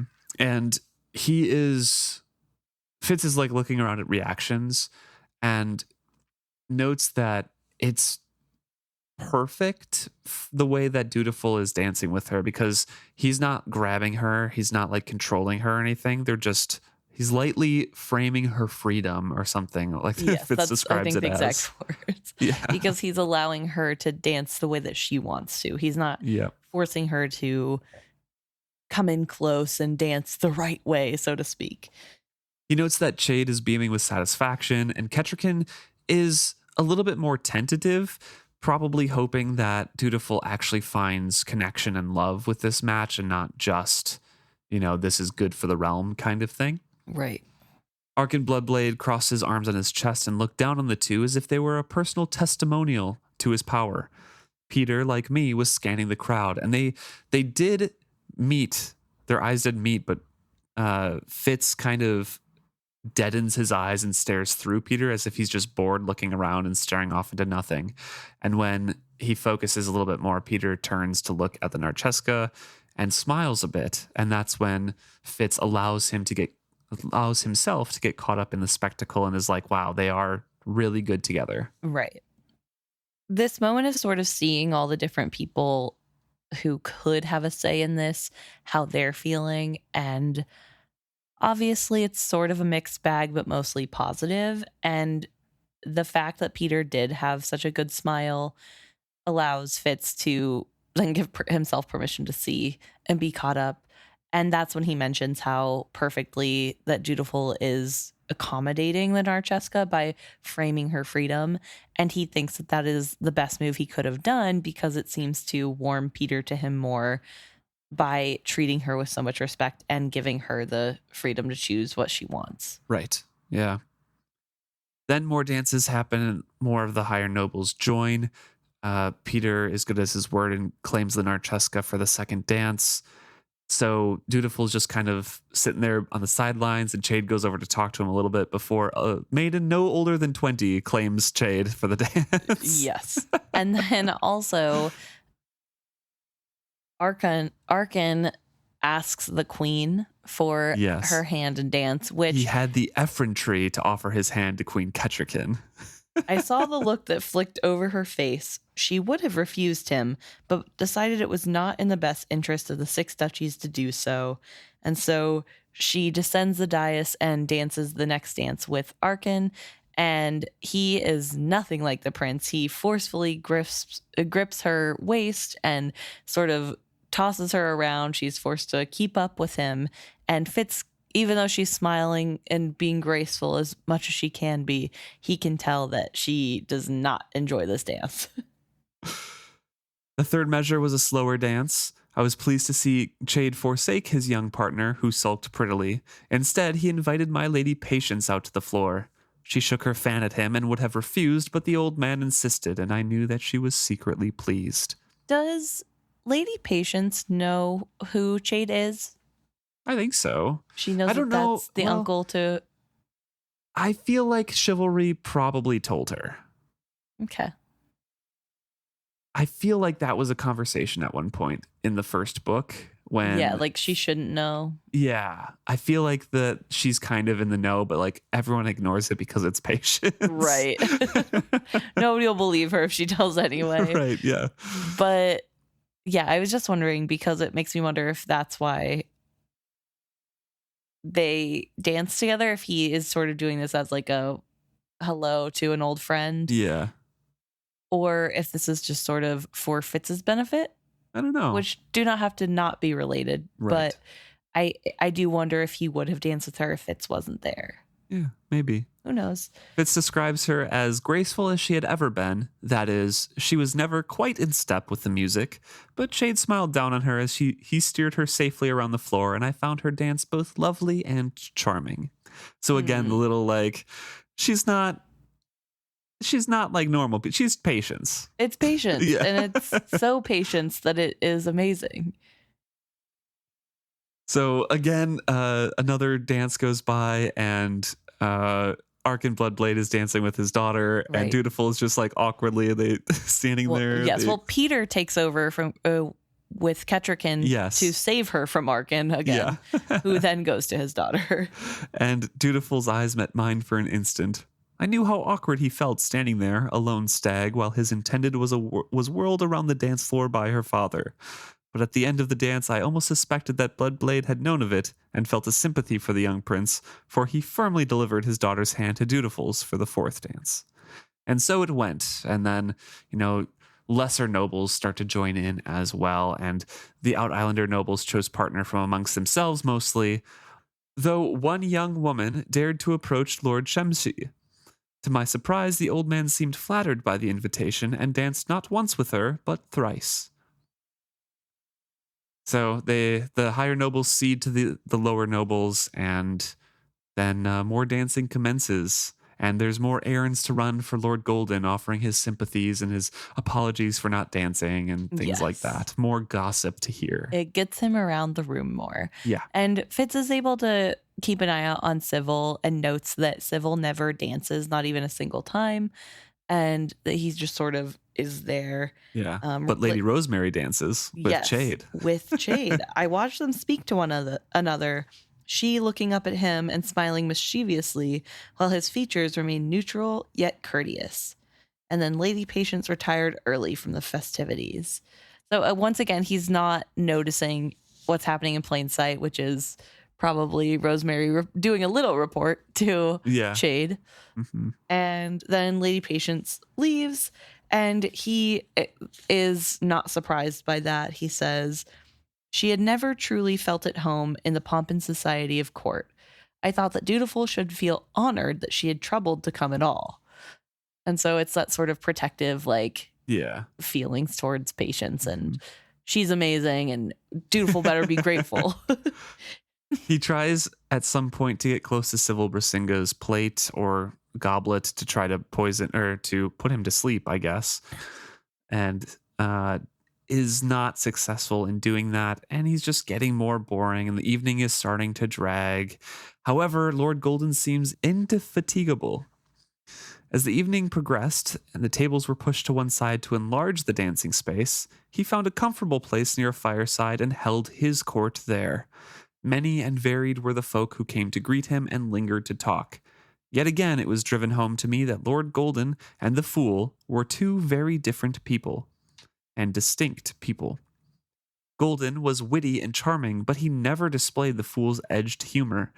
He was also very Gemalian, urbane, and occasionally intolerant of what he bluntly referred to as the Sixth Duchy's attitude toward his morality and habits. He discussed dress and jewelry within his cohorts in a way that mercilessly shredded any outside the circle of his favor. He flirted outrageously with women, married or not, drank extravagantly, and when offered smoke, grandly declined on the grounds that any but the finest quality leaves me nauseous in the morning. I was spoiled at the satrap's court, I suppose.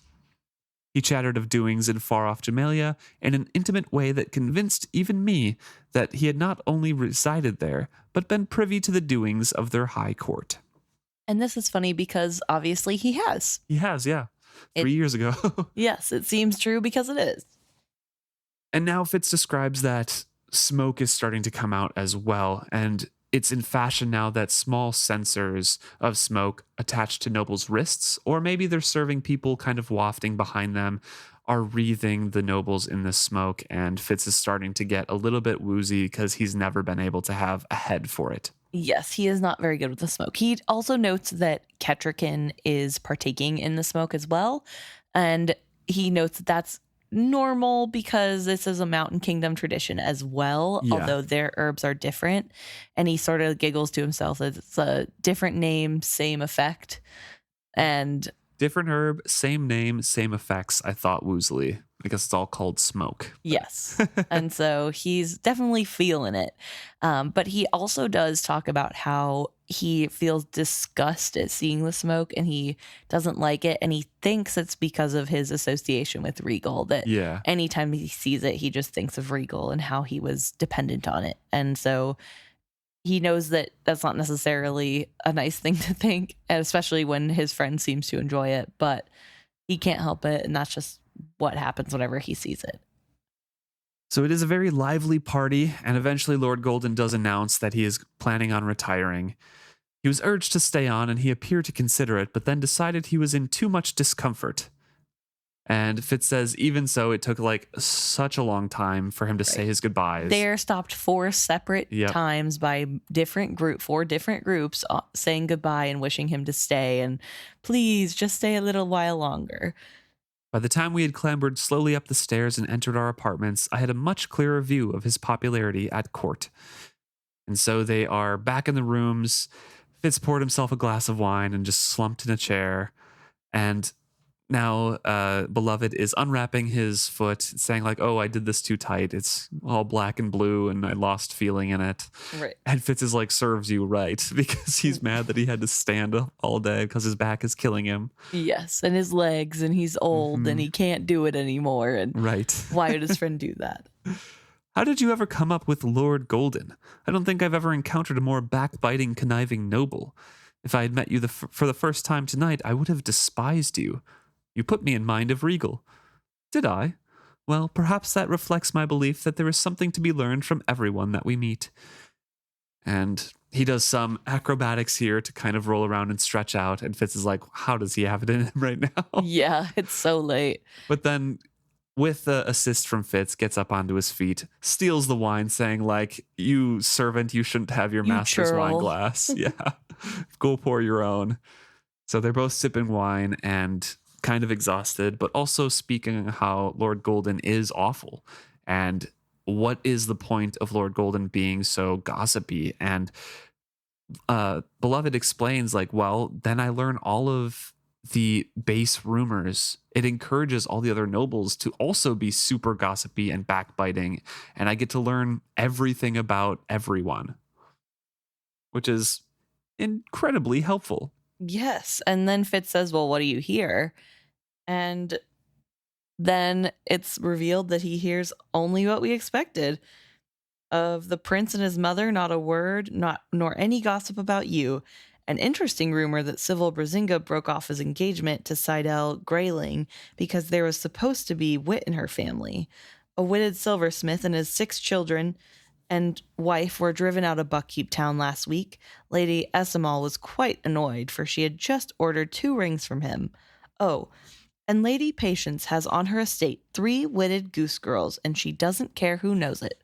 Someone accused one of them of putting a spell on his hawks, and Lady Patience told him that not only did the wit not work that way, but that if he didn't stop setting his hawks on her turtle doves in her garden, she'd have him horsewhipped, and she didn't care whose cousin he was. Patience is as discreet and rational as ever, I said, smiling, and the fool nodded. Yes. And so he's worried that if like the feelings against the witted ones rise up more, maybe she'll have some trouble on her hands for being as outspoken as she is. Yes, Patience may find her that she has put herself in danger by taking their part. Sometimes I wish her caution was as great as her courage. You miss her, don't you? He asked softly. I took a breath. Yes, I do. Even admitted it squeezed my heart. It was more than missing her. I'd abandoned her. Tonight I'd seen her, a fading old woman, alone save for her loyal aging servants. And that is so sad. Yeah, But it also is. rude. She cannot be that old. A fading old woman. Okay. 30-year-old who thinks you're on death's door. Rude. But it is really, really sad that he does recognize that he misses her, but it's hard because he also feels upset that he abandoned her. He cares about her so deeply Yeah. and he doesn't want her to be alone with just old servants. The fool asks, "You've never considered letting her know that you survived? That you still live?" I shook my head. "For the reasons I just mentioned. She has no caution. Not only would she proclaim it from the rooftops, but she would probably threaten to horsewhip anyone who refused to rejoice with her. That would be after she got over being furious with me, of course. Of course." We were both smiling in that bittersweet way one does when imagining something that the heart longs for and the head would dread. So now it's kind of like some comforting descriptions here of the deep of night. And Fitz is thinking on how what he would have done if he was back at the cabin. That it is winter time and he should be preparing. He hasn't done all the preparing he needs to do. He hasn't prepared the feed that his horses will need to get through the winter. And he hasn't closed up the cabin to the cold. he's left his crops in the garden, but that's cares for a different man's life. It's not his anymore. Here at Buckkeep, I need worry about none of that. I should have felt smug, but instead I felt divested. And now they have some small talk about if the prince is going to meet him at dawn in Verity's tower. And Fitz is like, "I don't really want to go, but I have to." Right. I have to go because he might show up and I wish I wouldn't have even offered. Yep. But I also need to go back to my cabin and tidy up. And the fool is basically curling up in the chair, falling asleep as Fitz is complaining about this. He's Right. And Fitz has to say, "I'm going to bed." And then you should too. And the fool sort of, yeah. So he makes another sound. I groaned. I went to his bed, dragged off a coverlet, and brought it back to the fireside. I draped it over him. "Good night, fool." He sighed heavily in reply and pulled the blanket closer. Lord Golden was drinking all night. So yes. So he is tired and ready for bed. Yep. Then Fitz gets to his own room. He takes off his clothes and he tries really hard to put them away nicely, which is to say probably not very hard at all. And he wants to sleep in a nicer bed than this one, but he doesn't want to climb the steps up to Chade's room in the tower. Right. He just has to deal with the bed that he has. It's annoying. But as he's sitting there, he's sort of worrying about all the things that could go wrong and all the things to do. He sort of drifts off into sleep. He needs to check on Hap and apologize to Jinna for not coming to see her this evening as I had said I would, and get rid of the scrolls in my cabin, and teach my horse some manners, and instruct the prince in the skill and the wit. I drew a very deep breath, sighed it, and all my cares away, and sank into sleep. Shadow Wolf. It was not a strong call. It was drifting smoke on the wind. It was not my name. It was someone's name for me. But that did not mean I had to answer to it. I turned away from the summoning. Shadow Wolf. Shadow Wolf. Shadow Wolf. It reminded me of Hap tugging at my shirt tail when he was small, incessant and insistent, nagging as a mosquito buzzing near your ear in the night. Shadow Wolf. Shadow Wolf. It wasn't going to go away. I'm sleeping. I suddenly knew that that was so, in that odd way that dreamers do. I was asleep, and this was a dream. Dreams didn't matter, did they? So am I. That's the only time I can reach you. Don't you know that? My replying seemed to have strengthened her sending. It was almost as if she clung to me now. No, I didn't know that. I'll stop there real quick, but now we have a pronoun for her. It is a she. Yes. Who is sending this. And if you are reading this the first time through, if you're paying attention, you can get that this is Nettle. Yes. But it happens so quickly after such a different chapter that like you're who is this? And then at the end of it, you're like, oh, yeah, that's right. Right.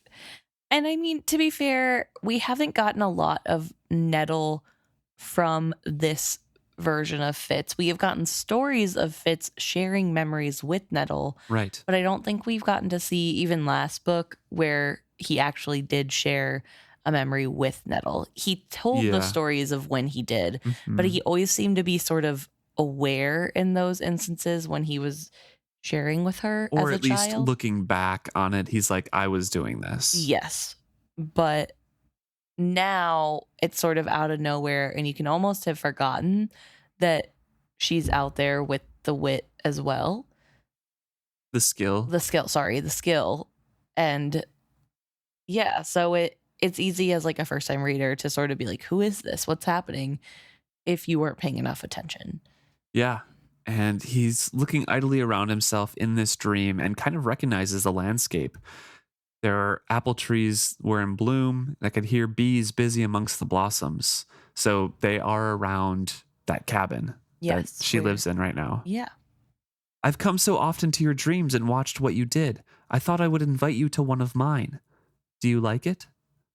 There was a woman beside me. No, a girl. Someone. It was hard to tell.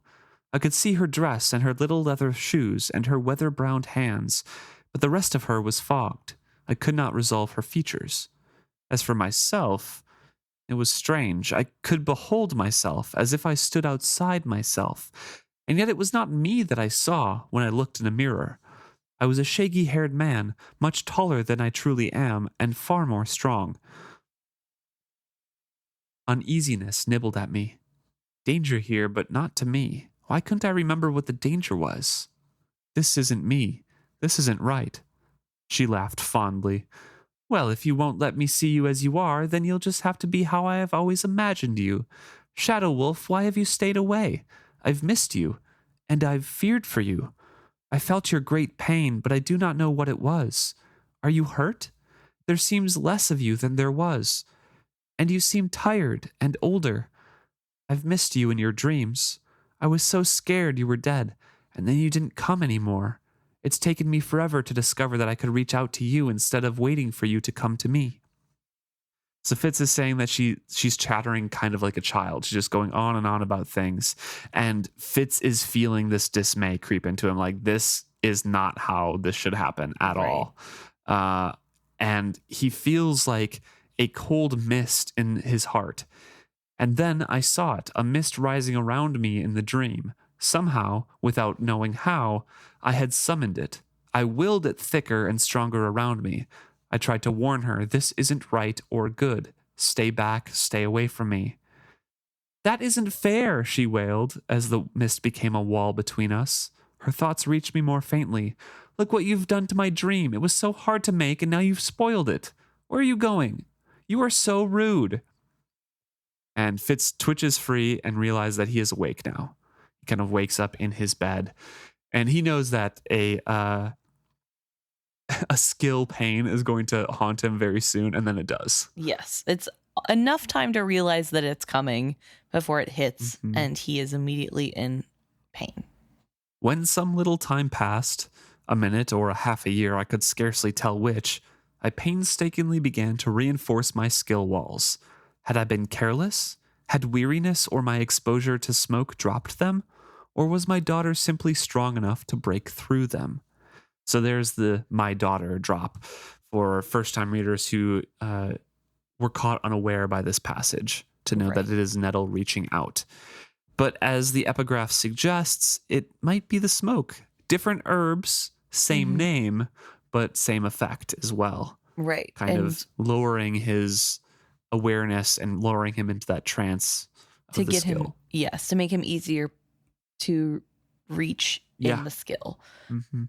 Also, I wanted to talk a little bit about this scene in particular from the lens of this being a dream that was created by Nettle in the skill, because this is a pretty big deal. The only other time we have seen dreams used in this way so far has been in the last trilogy with the Rainwild traders, where we had the dream The box. dream box, yeah. And that was only able to be used whenever the silvery substance The was, powdered cocoons. yes, was sort of ingested by both Rain and Malta. Yep. And anyone else who uses it. But I thought that was really interesting because it goes back to this sort of mingling of whatever skill is somehow related to dragons and what they can do and their magic.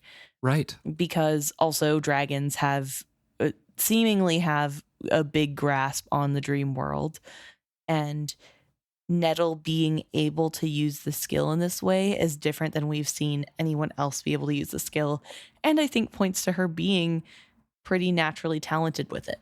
Yes, definitely. And she has a lot of talent for dreams specifically as well. We know Yes. she's extremely strong in them, is able to cast out Tintaglia and like make a deal through dreams with Tintaglia, which we kind of see in Rainwild, not the Rainwild Chronicles, the live ship traders as well with Malta. Yes. But Malta uses the dream box to kind of contact Tintaglia and just accept Tintaglia's offer. Right. Nettle, on the other hand, makes demands. Yes. And also with Malta, we have her only really able to fully embrace whatever the magic is that's being used with her whenever she is very close to the dragons. Yeah. Or in Elderling City. Yep. So I don't know. It's really interesting to think on that, like, in that way, Malta is clearly not, it's not something that Malta innately has. It's something that is given to her by the dragons. Yeah. We kind of suspected that Wintro has the skill. Mm-hmm. Malta is obviously open to the skill, but I don't know if she would have an actual ability that she could train. But by becoming an Elderling, she gains some of that Elderling magic, as we see in the later Trilogy as well. So yeah, magic stuff. So I thought that was a really important thing to talk about too, while we have this example, the first example in the Fitz world with dreams and skill and magic in that way. Thank you for tuning into this episode and this chapter. It is a rather long one. A lot of it is about observations that Fitz is making about this party and about people. There's not a lot of interaction. Right. So it's quite interesting chapter. I liked it. Yeah. It's a good change of pace. Yeah, it is a good change of pace. It's not going to ever be near my favorites or ever be near my least favorites. It's solid middle. Solid upper middle for me, I think, because it's pleasant and it's interesting to see him go through the plot and question things, and also see patience. So it'd be like a 6.5 kind of thing out of 10. Very solid. Like, it would never be lower than a 5 and never higher than a 7 for me. That's fair. All right. If you have questions or thoughts on this chapter, please let us know. It is fitzhappy@gmail.com, or you can message us directly on any of our social medias: Facebook, Instagram, Threads, Blue Sky, YouTube, Reddit. Just message us or comment on our posts that we make, or it is fitzhappy as our username on all of those places.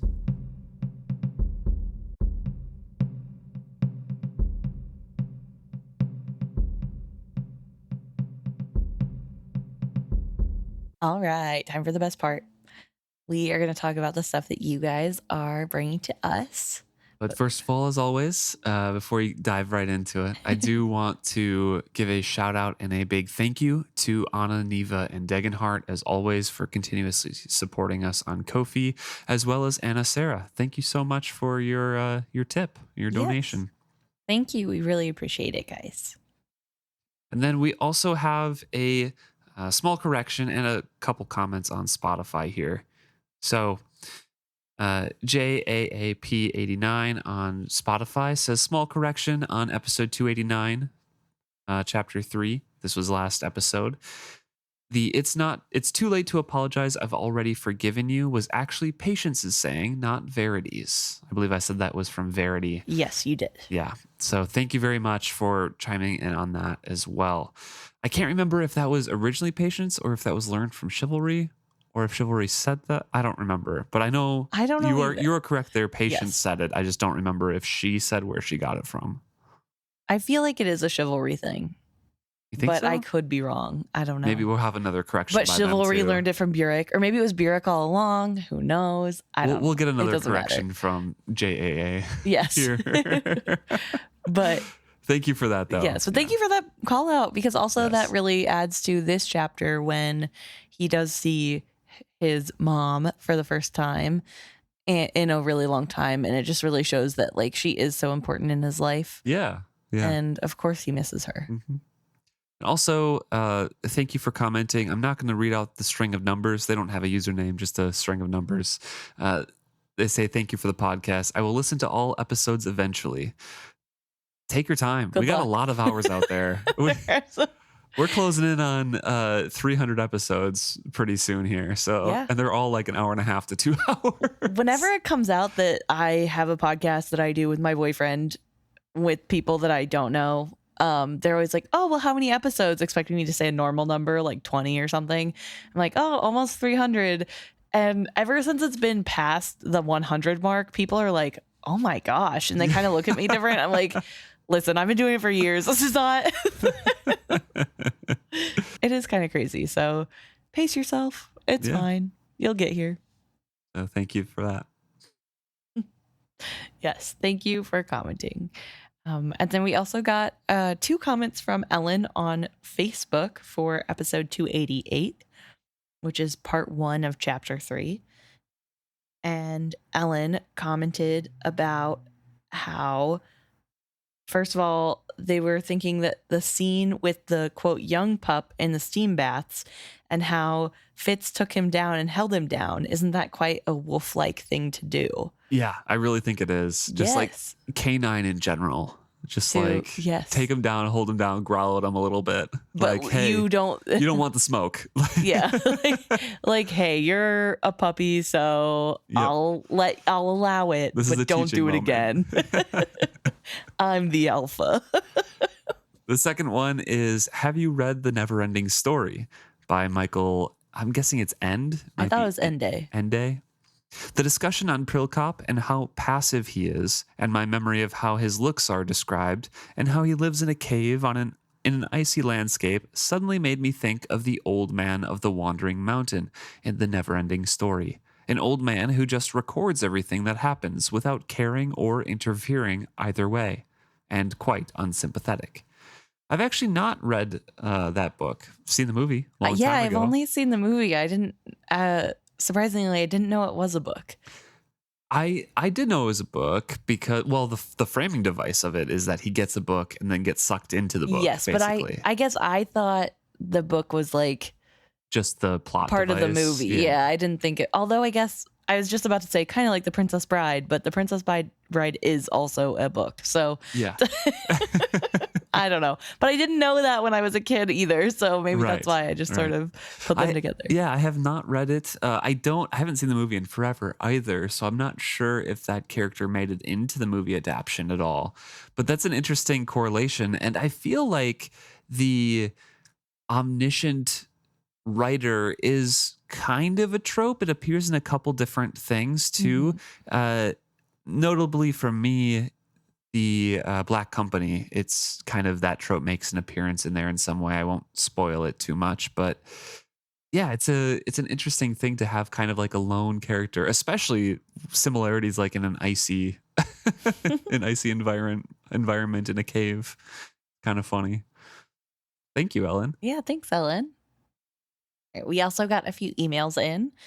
The first one from listener Mary, who is talking about how they can't remember which episode this was in, the live ships, but there's one where Malta is recovering in Treehog, and the weird Rain Wilders have that habit of scratching at the doors. And I read this the other day about Louis the 14th? 14th. The 14th court. Thank you. Sorry. Roman numerals are hard. That's why Luke always does with chapter titles. Louis the 14th court. And then you laugh at me when I screwed it up the one time. The one time in how many episodes? It's funny. But Louis the 14th court had a tradition of he made his people scratch the door frame with their left Little finger. and Nails. and they would grow their nails out to be able to do it better. Because it's rather uncouth to knock on a door with your knuckles. Yes. So that's a fun little tidbit. Mary sent us an article with a bunch of different like etiquette rules listed out for that court, which was at Versailles. Yes, which is quite interesting. Very fun, and I love stuff like that. However, do not love the imagery of the one long nail. And also, as I joked earlier in the episode, we're not nobles. Reading that article, we would not thrive as nobles either. There are way too many etiquette rules. Yeah. I mean, on the one hand, I do well in structure to know what the rules are. Yeah. On the other hand, I don't want to go at 8 a.m. to like witness the king dress and wake up. That just I don't want the doesn't privilege of sound- handing him his shirt, unfortunately. Yeah. Thank you so much, though. Yes. But thank you for showing us. I love when there's real world things that are connected to Robin Hobb's work. It just really makes me wonder if this was on purpose and she saw that somewhere and was like, I'm adding it to my book. That's so funny. Or if it's just happenstance and we're all humans, nothing's new sort of vibe. So thank you, Mary. We also had an email from Tara, who has been binging our podcast and finally caught up to The Golden Fool. Very excited that Thick has entered. Except they now have to wait with everyone else. That's a kind of common theme of people who binge and catch up. I've been the same place for other podcasts too, so I get the feeling. And also says that the episodes are never too long. That's good, because this one is going to be over 2 hours. Or you have been listening for 2 hours if you're here. Yes. So, congratulations. Yes, exactly. Tara has a couple points here to kind of go over in the last few episodes and last few story arcs. Did we ever discuss why the others on Other Island hate cats? Dragons don't seem to have the same reaction to cats. Is it because cats are similar to dragons and the others are jealous? And what's up with the bejeweled blue kittens that Kenneth finds? We've talked about how a lot of the treasure will hint at various storylines for our characters. Are the kittens meaningful in any way for Kenneth's future? Where would they have come from? This whole scene has confused me since my first read through. So we'll stop there and start with this one. I feel as though the kitten, I don't know about the answer to why the others are frightened by cats. Yeah. I also think it's odd that dragons seem to have no qualms with cats, although we don't really get them interacting much. So yeah, it's really odd because we get a lot of similarities and descriptors between cats and dragons, right? Yes. Cats also speak to everybody, or they can speak to everybody. Also, where would the others, if that is the reason, why would the others know that they're afraid of cats? Like, have they been on the island before? Right. I guess they're also dragons, so they have ancestral memories. So there might have been, something in the past. Maybe, I mean, this is like a tinfoil hat theory, which we all love, but maybe it's that cats aren't swayed by their charm, their glamour, yeah, could be. And so it scares them to not have control in those situations. Cats could also look at them and be like, you're also abominations kind of thing. Could be. I don't know either. Or it could just be they're kind of fishy looking and cats like fish, and maybe cats have no qualms with trying to eat them. Who knows? Could be. But the kittens I do have a theory on, and this is a little bit crazy, but I'm wondering if the kittens being washed up is something to do with Kenneth's future child, and that like he's going to have a kitten of his own. Maybe this is a little bit of a far reach, I recognize, but there was a certain number involved with the kittens that I don't remember, and since I can't remember it, I don't know if it's applicable to the story at all. That's either. Fair. It could be that many months away from when when he had the baby. I know he uses the kittens to scare the other that he meets with so he can escape the island eventually. Yes. And that's where I think it was like meaningful to him. I don't know if it has other portents or other like foreshadowing things. If anybody has clues or ideas or theories on that, please let us know. Yeah. But for me, it was just kind of a tool that he used to scare the other to be able to leave. I do also, this is another kind of crazy theory. I got my tinfoil hat on sturdily today. But I'm wondering, especially because we don't know the numbers, but I'm wondering if it represents the amount of times that young Kenneth died. Oh, interesting. Because Kenneth as a child did actually die and was brought back to life by his live ship. Yeah. I don't know. I don't know if we even know the number of times that happened to him, but I don't think we do. There's just vague allusions to him it being happening dead. more than once. Yeah. And that's part of why he is the way he is. But Interesting. I don't know. Yeah. That could be part of it. Hear me out. The tinfoil hat is looking really shiny today. Well, that was Tara's first point. Yes. And then they have a question asking about the intro music, asking if we created it ourselves. I know Emma has mentioned before that she is musically talented. And no, Emma plays the flute and has taught herself and learned a little bit of piano. Although I learned the piano as a child. Oh, okay. I am trained. I'm not a very good pianist, but I can read music and play basic piano. And I play the flute and I play the bassoon. Yeah. I also can play the clarinet and the saxophone and the piccolo, which is basically just the flute. I taught myself guitar. So we're both like, we maybe could have made it, but we did not. No, this music is something that we chose on a website that we pay for. Yes. So a different creator created it. We should probably find that name. Yeah. Shouts out to that guy.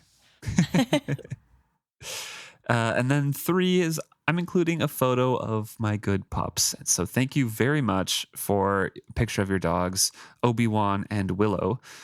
They're also respond to their nicknames, Shadow Wolf and Nosy. Yes. Which is great. Very good pups. So cute. Love to see it. Beautiful dogs. Thank you so much. Yeah. Thank you, Tara. Thank you, Tara. We also had a couple Instagram messages, one from Julie. Thank you so much for writing in, who wanted to send a message and say that they're very much enjoying the podcast and how they really find that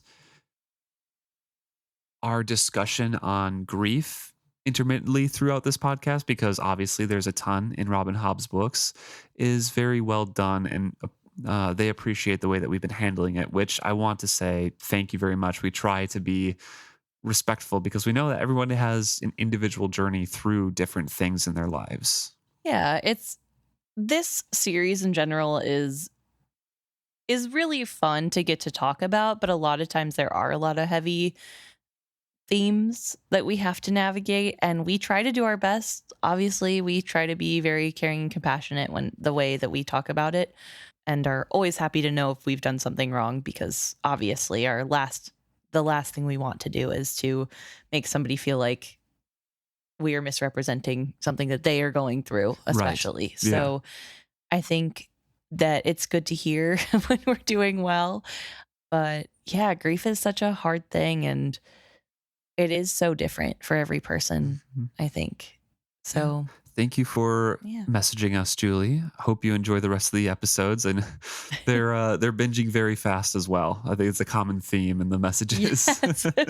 Which is crazy. And if you guys have been here from the start, or if you just binged recently and you're here now, welcome. Thank you. We appreciate you all. Yeah. And it's kind of crazy that you guys are on this journey with us. Mm-hmm. And then finally, to leave on a light note, we have Peculiar Ponies chiming in with thoughts on Galen's looks. Yes, yeah. I think Galen's discussion and the following discussion about the attractiveness of all the characters is very funny. Wasn't everyone described with cat-like attributes attractive in the Hobb universe? Basically. I believe Amber was described as not pretty or beautiful by Althea, although she also says her elegance catches the eye. I always pictured Galen as not attractive because of his lifestyle and personality, but that's another discussion, which makes him a bit gaunt, perhaps, like someone who might have had good features, but they were washed out by the wear of the limited diet and skilling. Yeah, Galen is described as not being anywhere near, like, I don't know, he's way too reclusive monk. Yes. description, but like fanatic. Yeah. I don't know that anybody's ever said he looks ugly, to be fair. Right. But I think it's his personality especially that makes him very... Although here, I am susceptible to personality. If I don't like your personality, you could be the hottest person in the world and I will not think you're attractive. Like I am very easily swayed by my personal feelings on a person. It is what it is. But also, I think you're right on the cat-like attributes being attractive. That seems to be a running theme that Robin Hobb kind of has very positive connotations on cats and cat-like people and like their grace and things like that. Which is really interesting because we know that Hobb also really likes dogs, and the main character is a dog person, and typically people who like dogs more don't lean in towards cat things being positives. I feel maybe that's a generalization, but it is interesting to have a book where both I think Robin Hobb just loves animals in and general. That's valid. That is allowed. You can like both. But yeah, thank you very much for that discussion, Peculiar Ponies. We have a little bit of a piggyback from YouTube, actually. User Kira Pika 219 commented on episode 15, so I have no idea if they're ever going to catch up with this. Hopefully you do. But they said, I hated Galen so much, he made me drop the book. Don't know why you're listening to our podcast when we say this is full spoilers, but I hope you pick them back up. No, I think they meant like drop the book, like they got so mad. That they stopped reading. But not like, surely not. Maybe. Well, if you catch up and listen to this one, please let us know if you've read it or if you're just listening to the podcast because... Why not? You want to know what happens anyway? Yeah, exactly. That's allowed. That is definitely allowed. But it's funny because, Galen is actually the worst. Yes. He's so bad. I think, in my head, I think he's worse than Regal. Because he like also masterminds a lot of what Regal does. But yeah, I guess. I don't know if I believe that. I feel like Regal is smarter than he's given credit for, unfortunately. I don't think he's very good at everything, but I think he is. Yeah. We've all talked about this to death, yeah. But I don't know. So thank you. Thank you, everyone who writes in. It's always good to hear from you guys, see what you guys are thinking, see your thoughts and theories. And who knows, maybe your random question will strike a tinfoil hat theory moment. You know, you never know. Or bring your own in. Either way, see you guys next week.